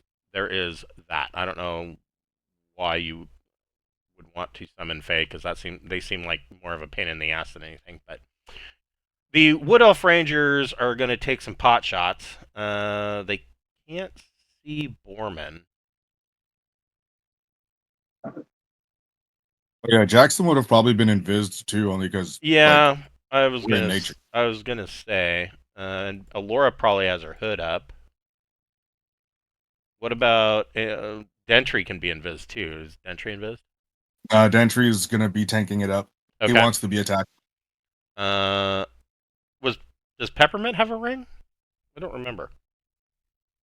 I think she does. I thought she had a ring of invisibility. So we should have got her a place. I have elven cloak and boot. That's Okay. what I got. So she's probably being She also has hide in shadows anyway, so it's sort of right. yeah. You have the boots too? Oh, dope. This Elven Ranger is going to take a shot at Mira. So he's got a -2 to his attack right off the bat because of her displacement. Yeah, that ain't gonna do it. He solidly Which hits one was it that shot at her? this one. Okay, cool. She's gonna get revenge on that. He misses and hits the arch.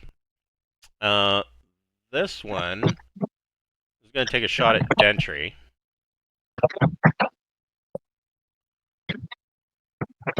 Oh, wait a minute. So that would have been an 11. I didn't calculate the... See, I did it too. I didn't calculate Echo the bonus. bonus. Yeah. This one's going to take a shot at Dentry. Yeah. And 11 isn't going to do it. Pretty positive. And this one is going to take a shot at Malachi. How about a 15? Yeah, I believe that's gonna hit. Yeah. So Malachi gets stuck with an arrow. Malachi's AC is 14. Yeah, Malachi gets stuck with an arrow in the shoulder for 2 points of damage. Mhm. The Malachi's still Okay. pretty squishy, right? I mean, he's kind of squishy, I guess. He's got that bone armor on, but Yeah, that's right. yeah, Bone armor. it'll be okay. I mean, he's because of his dual class and always leveling up. I mean, he's got 35 hit points. He's okay. He can take a beating better than Pepper can. Oh, he's at 35 hit points now? Wow, that's a lot. Yeah, Mm, especially for a caster. Damn. well, I've got 5 levels in Magic User and 8 in Necromancer. I mean, Oh yeah, the whole multi-classing thing, that's right. Yeah, those and D4s start I to got add a up. +1 con bonus. Yeah, and I got a +1 con bonus. So You're good. He's the healthy, robust yeah, necromancer. He's the RFK of necromancy. He's ripped. That's Yes, right. yeah, he's Well, ripped under his robe. yeah, He's all pale and shit, Yeah, but it he's turns- stacked. yeah. He's got a 10 strength. He ain't too shabby. You know, he's fit. So Mira's going to slash at this guy, eh? There's a 7 and an 11. Is that with her bonus? Right, I keep forgetting that she has a bonus. Right. Sorry, that's a math 12 and a 16. A 16 hits. Yay! 2d4. 2d4. No. I said 2d4. Why do you hate me? Points of damage. So 4 points. Okay, so Mira comes up and attacks this guy with her tentacles. Alora, who has her hood up. Oh, I guess these guys need to... Oh, they are aware of Alora. Okay. You know, they could have shot at you, but Okay. did not. What does Alora want to do? I'm moving up over by this tree. I'm gonna wing the dagger at that guy. Okay, See if I this guy can- up here. Yeah.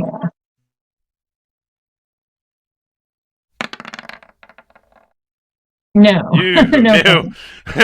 Dagger goes around the tree. It comes back. The guy just kind of watches it, kind of like the guy What's Alora's from Road Warrior when the What's kid throws the Alora's boomerang out. Daco? 17. 17. Then you have to add a +2 to all your stuff due to your That's true. THACO bonus. So you Oh well, So you actually get got a plus 5. two, But yeah, still not yeah. good. Well, But yeah, I should. I hear maybe you, move but then. yeah, yeah, you it never matters know when that later plus on. 2 is going to make it or break it. And then I'm gonna Yeah. lean into the tree with my last bit of movement. That just to cover myself a bit. I can't really put them where they would be, but yeah, that's it. Okay. Yeah, that a +1 is a +1 is a what 5% bonus. I mean, Yeah. that's nothing Yeah. to sniff at. Peppermint. Do they see peppermint? I forgot. Cloaks. No, they don't see peppermint. What does peppermint want to do? He's gonna shoot with the longbow. So she can do a I will because they are unaware.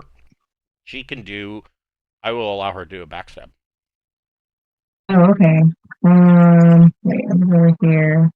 Yeah, I can make it to that guy and backstab him, or maybe I could probably make it to the other dude too. Yeah, I should go back. your choice. Backstab him with a battle axe. Okay. I don't think I've ever rolled a backstab. I get +4. Let's see. Let me look. Yep. Let me look at Plus the 4, and halfy you double orc. damage. So let me double check half orc.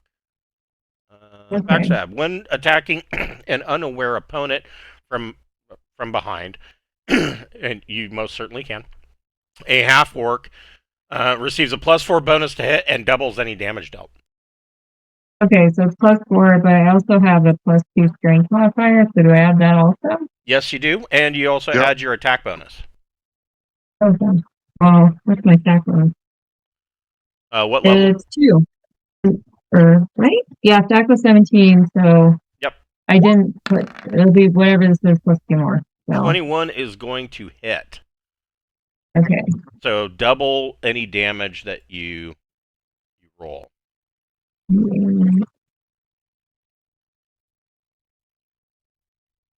Okay. And then So 1d8 plus any magical modifier and plus your strength modifier. okay, I put 2d8 because I thought that was how you Yeah, that double works it, too. or- That works too. Okay. So 15 points of damage. That is right brutal. So Peppermint stealths up to this guy and just buries her axe in his shoulder blade. It probably doesn't get all the way through his armor, but it is enough that it hurts a great deal. Jackson, what would you like to do? Jackson is absolutely going to help out. Is Jackson Mira. invisible or is he wearing a cloak? Invis, he's got the ring. Gotcha. Jackson's coming over here to help Mira. Definitely got the movement for it. Okay. Yeah. So, He's got more than enough movement. oh, but I rolled. Ooh, fuck, shit, whore, Yeah. communist. Wow, that's a nat 1. So Jackson, showing his woodland skill and rangerness, goes up to attack this Hell ranger, yeah. and as he's attacking, catches his toe on a tree root and swings, misses, and falls prone in front of this elven ranger.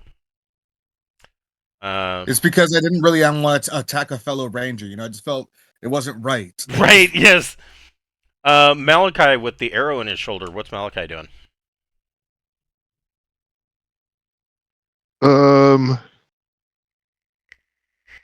Man,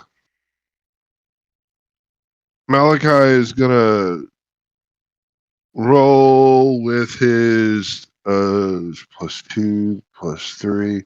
He's gonna move and shoot his crossbow.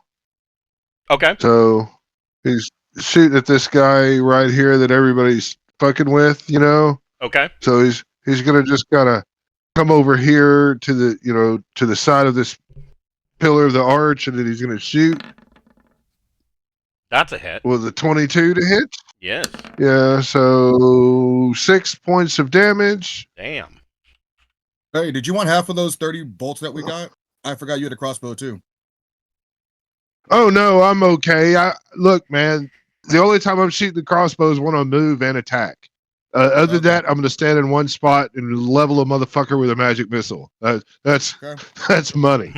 Yeah.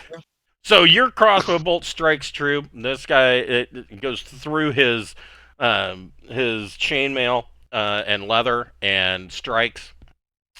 Mavis is surprised. I'm moving behind this arch thing here. Okay. I'm hugging behind it so I don't have line of sight with all these motherfuckers. Okay. Dentry, what would you like to do? Gentry will be moving full speed ahead to this guy. Okay. So Oh, if hell this one yeah. attacks me on the way there, it is what it is. Yeah, I would say that he can attack with his sword.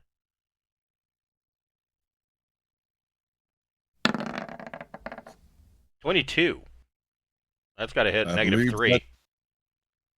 That is my AC. Okay. So he hits. Don't you have that displacer cloak on? Oh, that's right. Do you? I sure do.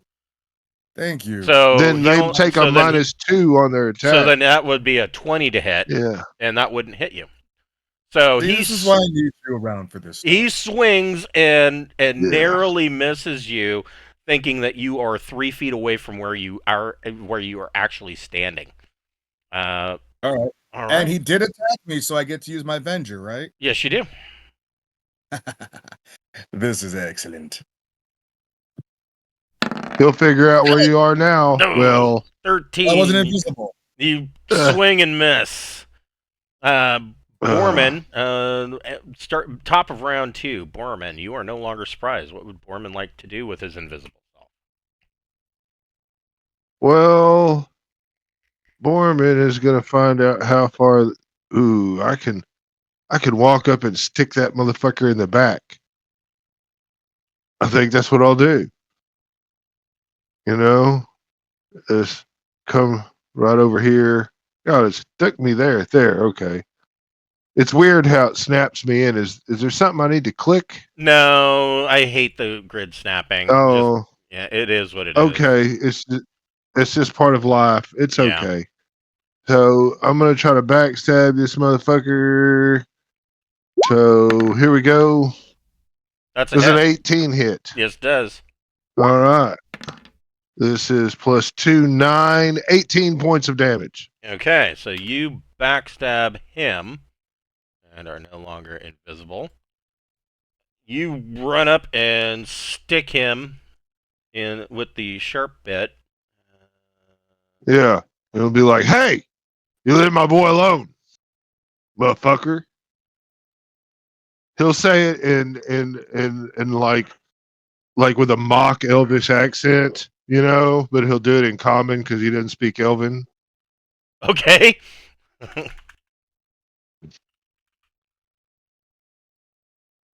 Sorry, adding up some potential XP here. So yeah, you run up and stab him, but good. This elf ranger, he's already engaged with Dentry through no fault of He can keep his own. back to me if he likes. Right. He's gonna take the -2 and attack Borman. Love it. 19 to hit. No, And that's not going to do it. This other guy. Borman's a -2, plus you take a -2 to attack Borman anyway. Right. So yeah. I have a displacing cloak. Yeah. So he actually got a 17. And this guy is going to take -2 for Displacer Cloak and attack Dentry. Miss with an 18. This guy is. Oh, that's He right. got attacked by Gentry because of the Venger. That's right. So, and that was a nat 20. So you It get was. to do max damage. That's 12 points of damage. Okay. And that was with Damn it, your Dentry. strength modifier and magic? Yes. Okay. It's a D8 plus 2 plus 2. Okay. All right. So, yeah, he swings and Dentry whips out and kind of opens up his rib cage a bit. This guy, shit, he's got problems. They've all got problems, but they're probably in zealot mode because of this being so religious to them. That's true. And they haven't lost anybody yet, so he's gonna stick with it.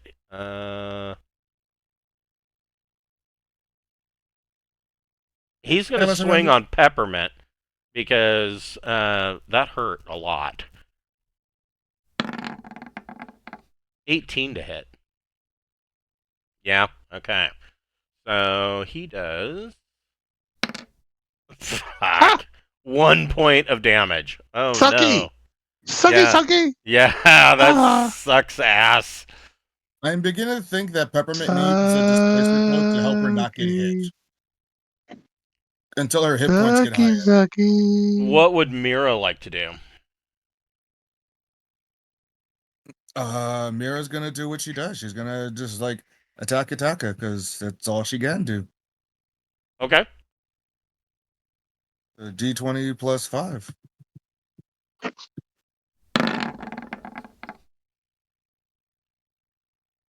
Does 22 hits.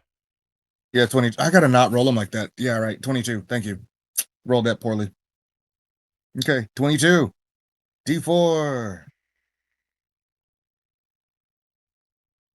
2d4 for 5. Points damage. So she shreds this guy's chest open, but he's still standing. What would Alora like to do? Yeah. I'll try the same maneuver again and see if I can Okay. get that guy.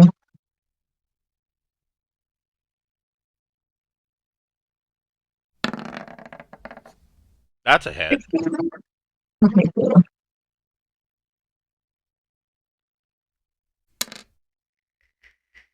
Another 5. All right. So Borman sees this dagger flip in and stick in this guy's shoulder and then flip back out into Alora's hand. Peppermint. Peppermint will take a swing with the battle axe. The ex-prostitute, the old battle axe. Yeah. 16. But she can fight. 16 hits. Oof. Hell yeah, she can fight. So, yeah, this guy, she brings that battle axe straight down on top of his helm, and it splits through the helm into his skull and drops him. Yeah. Hey, yo. He took him, you know.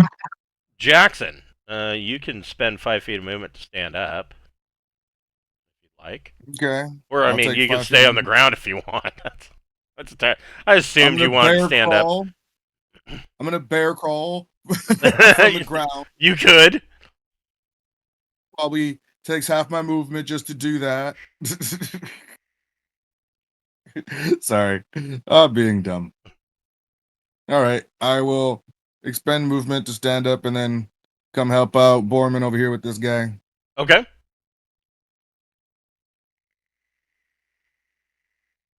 I clicked it. There we go. Damn it. Another one!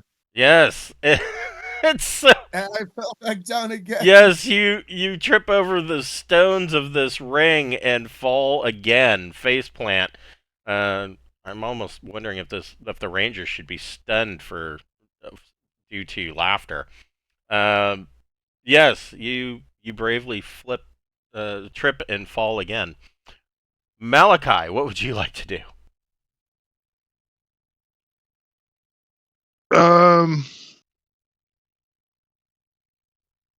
Yeah, I need to get me some friends built up for as we go down into the Underdark, or whatever. So I'm going to animate dead temporarily. Okay. On the guy that just fell there. Okay. Yeah. And I guess he'll be a zombie, Okay. Yep. He can be a zombie. and he'll be 1 hit dice greater than what the creature had in life. Really. Oh, hold on. If a PC, he's an NPC though, right? Correct. Okay. Then the levels are, for example, reanimated corpse of a 5th level fighter would have 2. So he's going to have 2 hit dice. Okay. So Yeah. If he were a creature, he would get 1 more than he had in life, but because he's in an NPC thing, he is a 2 hit die zombie with an AC of 11, and it doesn't even tell me what his Thaco is. here, hold on. I will find it. I guess his Thaco would be that of a 2 hit die creature. Say zombies are. So yeah, Which- zombies are 2 hit die creatures anyway. So he would have a Thaco of 18, so +1. Yep, +1. 9. Yeah, so he'll hit get points. +1 to his attack. Yeah. Just out of curiosity. No, I didn't. So hold on. I will fix that.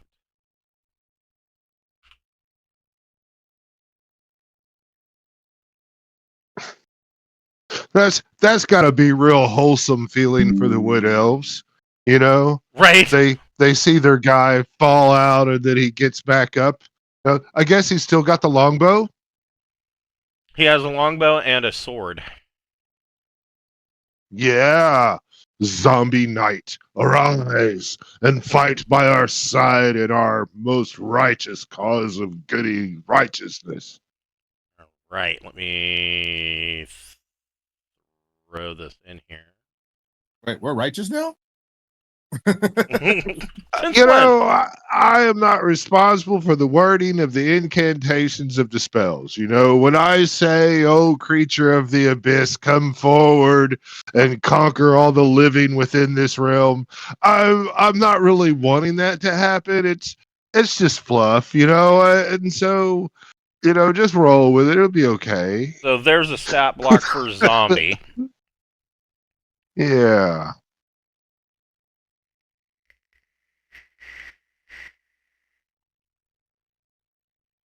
That's my buddy. All right. Now, thing to keep in mind is that they always lose initiative. Sure. So he's gonna go on 0. All right. How does Yeah. that work if I have lasted initiative and then he has lasted initiative? I would How can we both be last? I would say that the zombie would go after you. You lose initiative, but zombies don't even get to roll for it at all. I see. Yes. That is a difference. And actually, I'm going to give control of said zombie. Ingrid. Ingrid. Yeah, I don't know what his name was in life, but he will answer to Ingrid now. I will give that over to Foreman Bone Crusher. Yeah, because he's my bitch for the next 8 turns. Yeah, so That's the next 80 basically minutes. all day. Yeah, the next 80 minutes. You know.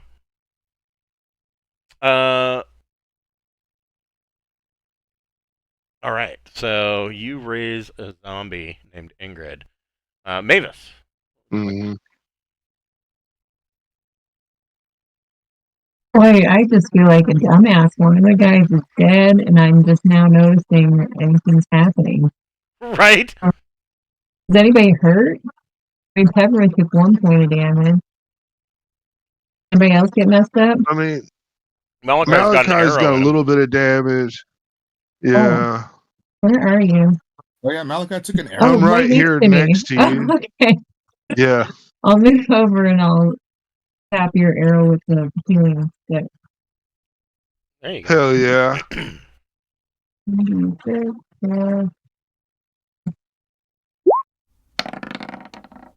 Hey, I'm good. cool. Yeah. Right. I think that was Malachi's everything he now took. totally healthy. Yeah. Yeah, he's totally back to normal again. He's Okay. like, "Thank you, oh Holy One." You know, Dentry. don't turn my zombie. Yes. Fuck. Dentry, Don't what would turn you my like to do? zombie. Dentry is gonna turn his back on the one that attacked him and go for this one instead. Okay. Because no, I'm not setting you up to get hurt. What? 12, you Hmm. swing and he ducks underneath your blade. You jerk. Borman. Well, Borman's just right there. You know, it would be terrible if he felt like. All right, so I get 5 for my Thaco, 1 for weapon specialization, 1 for strength, 2 for strength, and then 1 for the weapon being +1. And it's a All nat right, 20. You did there all you that go. math for nothing. So, double damage.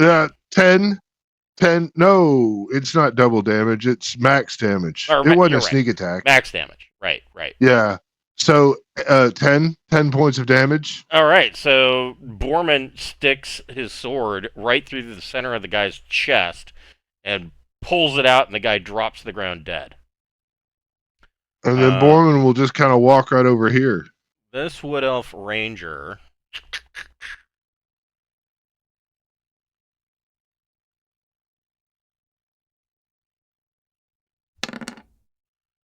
makes his morale check. He's in it to win it. For the queen. Uh,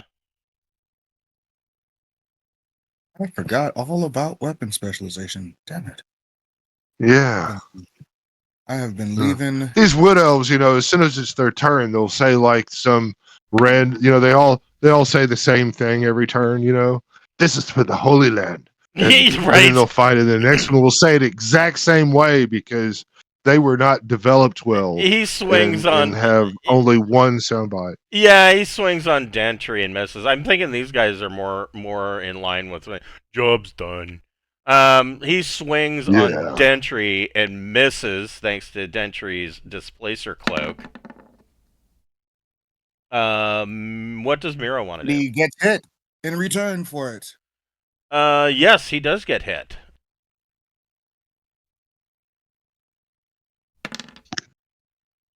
Takes 8 points of damage. Ugh. So you do a nifty little repost and stab him. What's Miro doing? Mira will make up for Jackson's horrible fall and get over here and help out. Okay. Mira ain't no punk, even if Jackson doesn't know how to walk.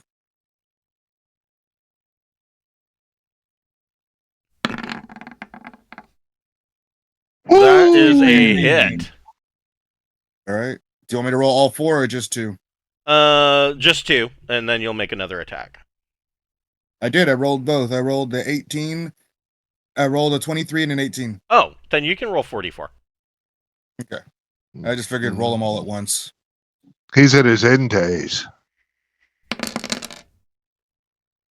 11 points of damage. Yeah, Mira shreds into this guy with her tentacles. Alora, what would you like to do? Still stands.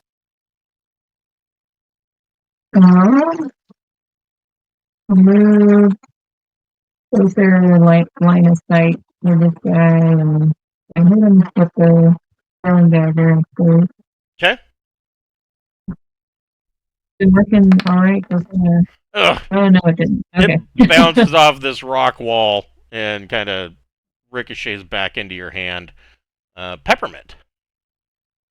Okay. Peppermint. Yeah, I'm just gonna roll up and end this one. Okay. All better. Come on. Ooh, that's a hit. Ooh. Okay. He's about to fall. For 7, yes. Alora buries the axe and puts him down. Yeah. That is all of the Wood Elf Rangers. That was awesome. Peppermint buried the axe. Yeah, we know. So Okay. Malachi, No, who it was. you have a zombie. Yes, and he will step forward out here and begin doing the Thriller dance. Well, of course, but then what? Yeah. Start Well, I knocking. mean, he's going to ride with us into the crypt and walk forward as a brave. Make him go first. He'll you know. detect the traps. That's what I'm saying. He's going to go first. He's going to carry a lantern. Oh, cool. Yeah, you can have him carry a lantern in one hand and a sword in the other. Yeah. Let's see. That He sounds always good. loses initiative. His movement is 60-20, so I mean, Yeah. that's not the worst. He'll be okay. Got the same movement Yeah. as Tentry. Ingrid's going to be wonderful. Yeah. So this arch, now that you kind of have an opportunity to look around, this is known as the Moon Arch. It is a moss-covered, 15-foot tall stone arch, and there's a spongy moss that's covering it. And you see large patches of wildflowers that grow in the area. This in the middle here is an ancient henge. You imagine that at one time this was probably much taller, kind of like Stonehenge, but it is now just a ring of a 10-foot that were 10 feet tall ancient stones. In the middle of this henge is a 15-foot tall statue of the god Sinaz, who is the patron god of the elves. He's an old god. And he's the lord of woodland beasts and said to be the one who have created the elves. The statue is heavily weathered and partially covered in moss, but you can still make out that it is a representation of Sinaz. And on the ground around it, there are a number of small offerings that the wood elves have left at the foot of the statue. Any gold? Uh, Gold, diamonds, yes. items? You find a brace. There are no gold or diamonds. Most of the offerings are small twigs that have been tied together to form representations of the old god, but you do find that there is a bracelet that has been left here that is made of gold leaf and sunstone worth 1,300 gold pieces. Well, I think this has been waiting. Him against stealing from the old gods. He can do what he wants, What? but Jackson is gonna caution you against stealing from the old gods. You can do what you want, but Jackson's gonna say, I don't think you should steal from this one. Well, what if I'm just gonna keep it with me while I'm in the thing, and I'll return it on the way out. It bring the luck with us. Sure. No, if Jackson objects to it, Borman will leave the treasure behind, and I'm just like, that's as a okay. ranger, I believe in the old god. I'm like, yeah, no, this is the wood god. No, we got Mavis doesn't like fun No. either, so she'll voice that. Mavis doesn't like what? Yeah, What did maybe it Mavis say? doesn't like us looting, stealing people.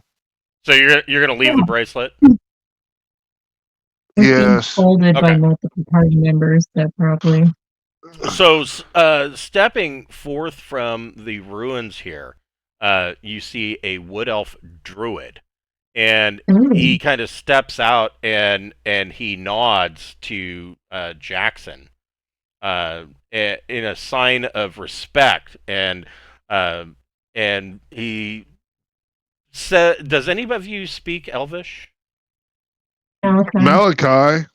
So he in Elvish, this guy in a Wood Elvish dialect, he says he thanks you for leaving the offerings to their patron god. Oh Yay. well, you're most welcome. I'm sorry we had to kill your friends. He says he understands. He is. I mean, he's of course not happy about the outcome, but he admits that they assaulted you first. And it is his belief that all should be allowed to worship at Gleann Misteireach. Yeah. Well, thank you. That's really nice of you to say. We're just gonna, go in and view the tombs So, and take in the air and stuff. so these here are the Moon Temple ruins. Basically, all that's left are crumbling stone walls. But it looks like at one time there was enough stone here that this temple was like 15 feet tall. And inside the temple, the ground is a thick, heavy moss all along the floor of what was once this temple. It may have been moss forever. You don't know, but it certainly is now.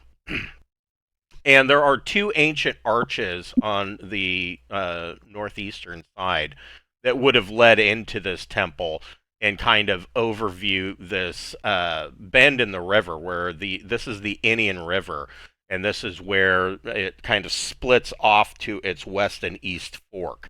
The west fork being a major if you follow it south, the west fork is the docks district of Vueslux. The east fork they meet back up, and the east fork actually dumps out into the Dragon Sea. And just to the north of these ruins, you can see that there is an entrance to a burial, to a mound in the earth. And this cairn, this is the burial cairn, obviously travels down and looks like it probably is beneath the river. Well, we'll be going down there. You can move. Yeah. You can move your exploration movement rate. We gotta go like around this thing. Yeah, we'll go around everything and Oh, exploration.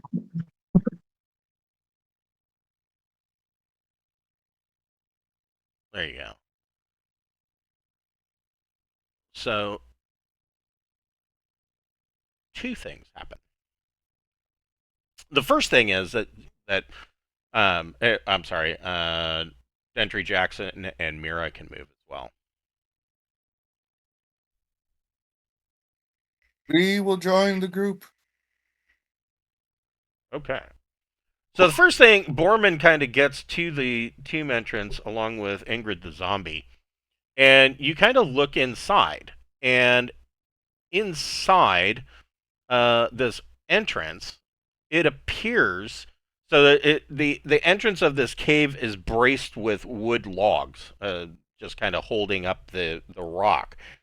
But the entrance only goes in about 10 feet and ends at a rock wall. It's just a 10 foot by 10 foot square alcove in here with a stone floor. You can't see. There's no passage that goes down. It's just a dead end. But as you're pondering the fact that this is a dead end, find something for this.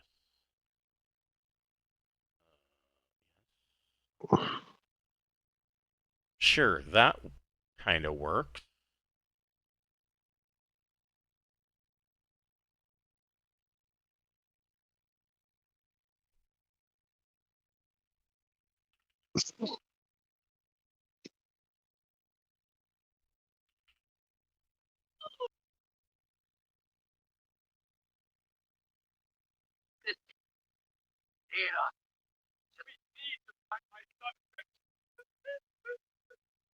You can hear a wailing start to emanate from the ruins, and a banshee comes up from the ruins.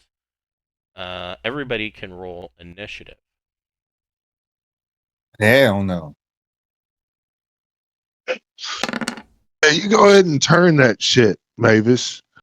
Don't be shy. Don't worry about Screw the zombie. Turn the thing. Yeah, fuck that zombie. Why must you fight me, dice? Yeah, they 14 tend to do that break. sometimes. That's not so good.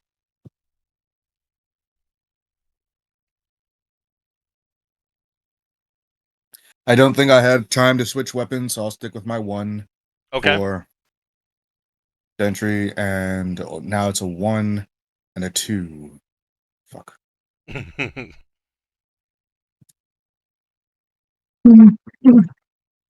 There you go. Okay. And everybody can roll a d6. He I was guess surprised as hell. I guess including Ingrid. Ingrid can be surprised. Is this a surprise on a 1 or a 2 thing? Correct. Okay, no, nobody in my group is surprised. No surprise. Sweet.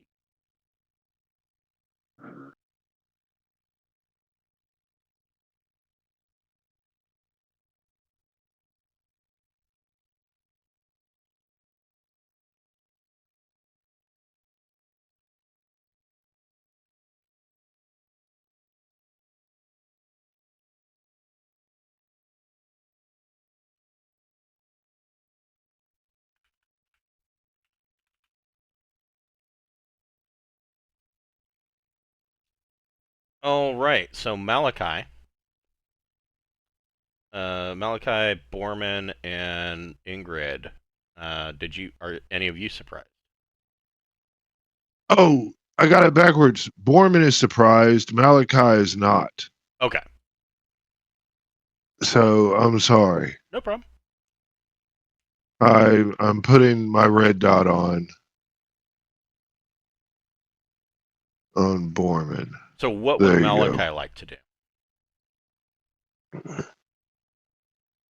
Malachi looks at the banshee that's coming out and says, "Save versus spells." Okay. What's he cast? How many hit die does the banshee does? Because I'm going to do command undead. So it is 7 hit dice. Oh, I'm good then. Okay. Yeah, make your save. Okay. So Banshee needs to get a 12 or better. Ugh. Failure. It's my bitch. It's permanent. Okay. Yeah. Is that in the Necromancer? It's in the necro. Yes, 4th level, page 18. Okay. It takes a horrible cost to your constitution to cast it. It's so terrible. Yeah.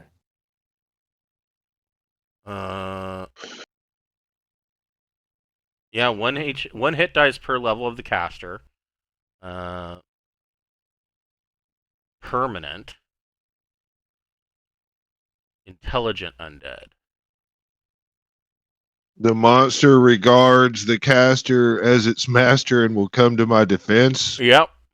And if it shares a language, yeah, it's not going to do that. Okay.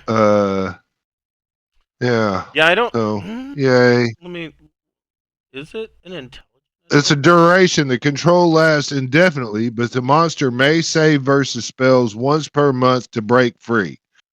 Right. Monsters with greater than 3 hit day, you can save once a week. And this one is once a day. Once a day save. Yeah. Yeah. I mean, yeah. Legends state that banshees are spirits of wicked female elves. So, yeah, Yeah. it is. You now have control of the banshee. So I guess Malachi will step forward and dingle his hand, kind of in his thing. But he can't move, so he's just putting 1 foot forward.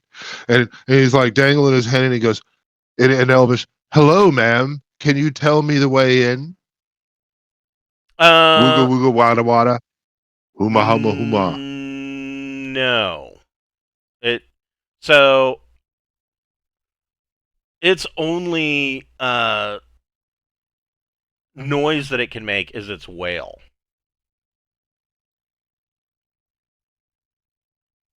Do they have thoughts? Open the door. Let me. What? Does it have thoughts that are readable? Is what I was saying. But if it's under your Oh, command and that's you a, tell it to open the door or whatever, maybe they'll. So I yeah. will Or give. think about how to open the door, and I'll read its thoughts. I don't know that that's going to work either. Let me. Hold on. Let me do this. You didn't expect that, did you? I don't necessarily know that you can read thoughts of undead. Its thoughts You are all want to like, look at the. ah! It just thinks in whales.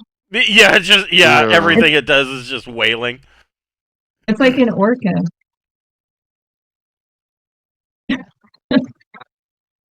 Yeah, it'll just sound like the underwater ghost guy from Venture Brothers. Ah, shut It's up! the hell they go, oh shit, and take it right off. And be too loud. Now this save, what time of day does this daily save happen? So we're gonna have to like fight this thing at like 3 a.m. if it saves. No, it should be like at the end of 24 hours. You know, Oh. the thing can do its. Yeah. I So mean, we that's know a every day, that there's right? chance. Okay, cool. Okay, cool. I ain't trying to fight this Yeah. thing Every day. coffee.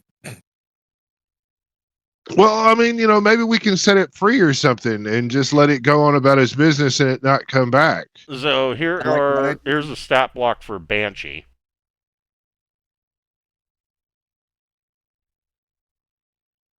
It's immune to mind reading spells, right there. There it is. Yeah. Yeah, Mind affecting or mind reading spells because it's undead. Yeah, it would be bad form to let me read its mind, but Well, okay, I'll try and remember that so I don't suggest it ever. So you'll want to be careful with that whale. this motherfucker was gonna give us, yeah. Oh, Yeah. that's fucked up. Everyone within 30 feet, save versus death or die, and it can do that once a day, and only during the hours of darkness. Wow. I'm glad Which you would were be So it couldn't quickly wail. approaching because it took you a day to get here. Man. Yeah. So, all right, if it's kind of in the evening, why don't we rest up right now and have the Banshee protect us? Sure. Sounds good. And yeah, but do not wail. Don't kill me or all my friends. Yeah. No And, wailing. You stop it. Yeah, no wailing. But yeah, the Banshee and the zombie can watch us while we do the rest, and then in the morning, let's go into see if we can open the crypt or something, or maybe talk to the druid on how to open the crypt. Maybe we can talk the druid into being cool. Okay. I don't know. So you guys are able to make a camp, and you rest for the night. You can get back 1d6 hit points because Maeve or Elora can forage for healing herbs.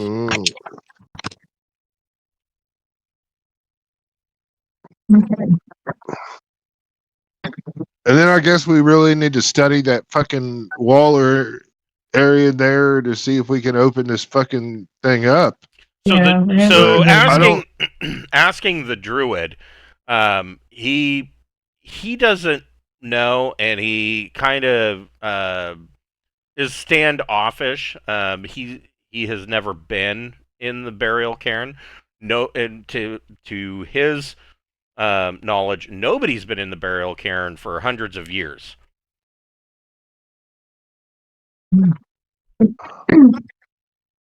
for the Banshee. Well, yeah, he is a wood elf and a druid. So, I'm trying to explain to him, we're not just here to be greedy, or play with the undead.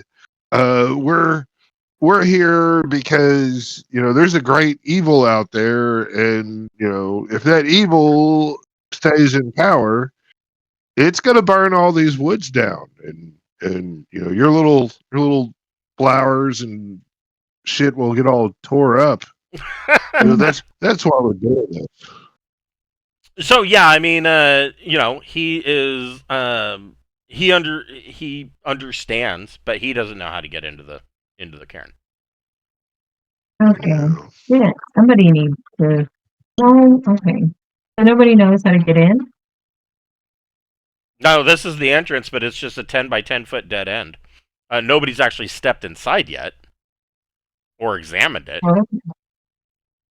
All right, let's send a Okay. zombie in there soon. Yeah.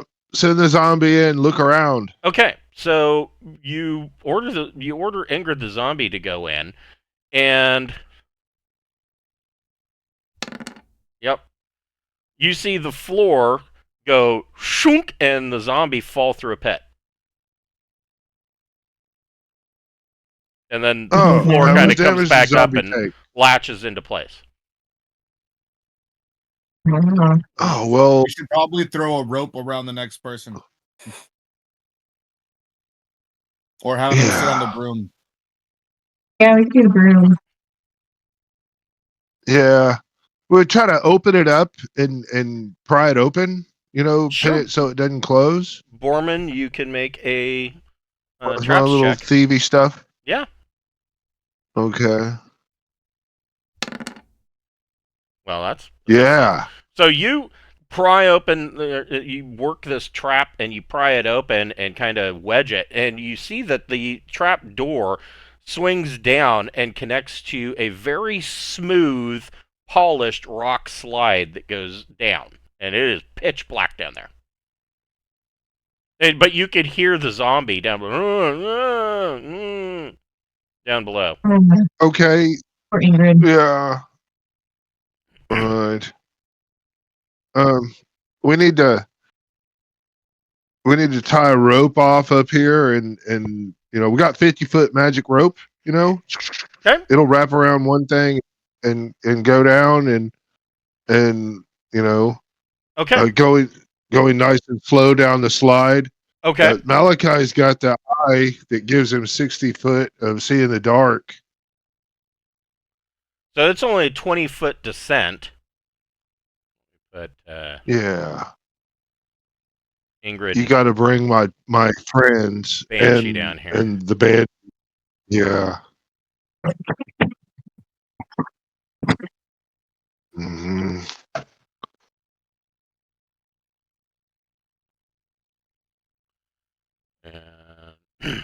I would say so. The zombie has a light. He's got the lantern, Yep. right? Yep. What do we just wrap it around the zombie's neck? You could. It just holds it up. Yeah. And he needs to kind of go. He's gonna kind of go down the thing, and I'm gonna tell the Banshee to kind of hang out there with him, and they just they can go forward. I'd like to kind of, they need to go forward. So, I'm going to just kind of move this down in here a little bit. The Banshee should be down there, and then we'll stay back and watch. And then that way, if something happens, well, I don't know. I don't know how good the Banshee's going to do against a place that's obviously packed full of undead.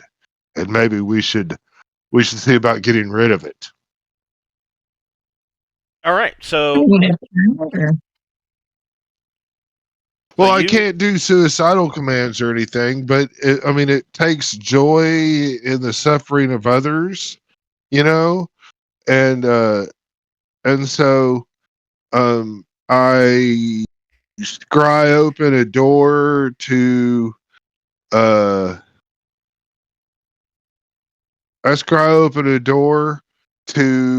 the city, the Imperial Port City. Okay. And I tell the Banshee to go through the porthole and go wreak havoc upon the evils of the Imperial Port. So you're gonna ditch the Banshee then? Okay. All right. Yes, I'm sitting. Huh? The Banshee would have been so good for the ambush, though. I know, but it's that 30-foot whale that gets all living creatures. Yeah, everything. And Everything has to save. And if you fail, you die. and so I'm like, let's I'm going to tell her to go on the other side of the portal and just wreak havoc, and I will set her free, and she will be so far away from here that we don't. That problem will come around another day, maybe, but not today. We'll deal with that another time. Fair Okay, enough. so you Yes. ditch the banshee, and you've got Ingrid the zombie kind of leading. You guys have made it down into the burial cairns. I think this is a good good breaking spot. We will pick this up next week. Or no, not next week. We are off next week. I will be gone for Christmas. Going to Hermiston. So we will pick this up on the 28th at 12 o'clock. Sounds good. Let me give you guys some.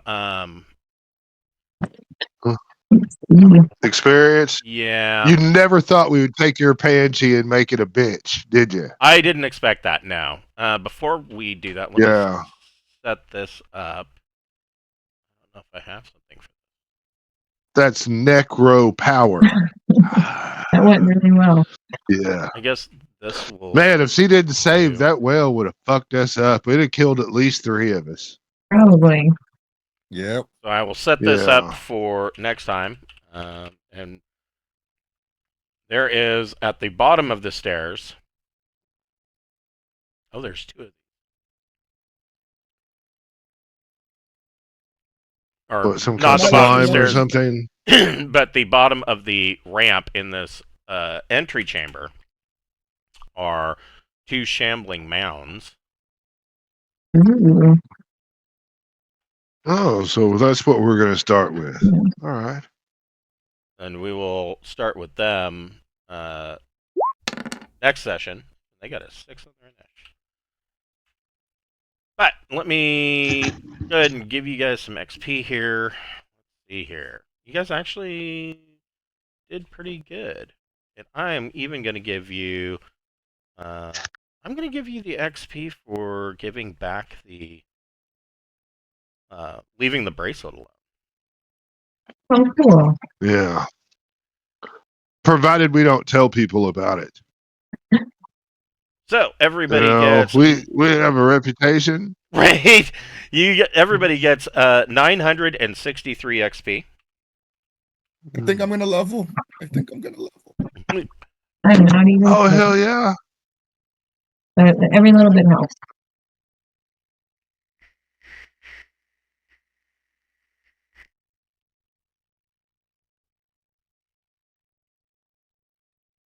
Yeah, if you level, that'd be great. Next time you get, you'll have more hit points and possibly new stuff for you. What was the number again? 900 what? 963. 963. Yes! You're level 8? Gentry finally makes it to level 9. Nice. Wow. Ooh. I think you might be the highest level character then. Yeah. Yeah, isn't That's awesome. Let's see. You are Gentry is a fighter. How much XP do you got? Just broke 128. 128,000. You're still level 8. Oh, maybe I was at level 8 then.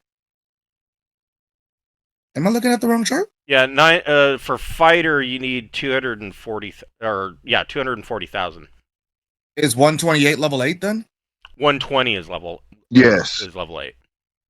Oh, 120 is level 8. Wait, does that mean I'm level 8? Yes. Did I not realize I was level 8? Maybe. Yeah, level 8 is 120,000. Why the hell do I have 128 written here then?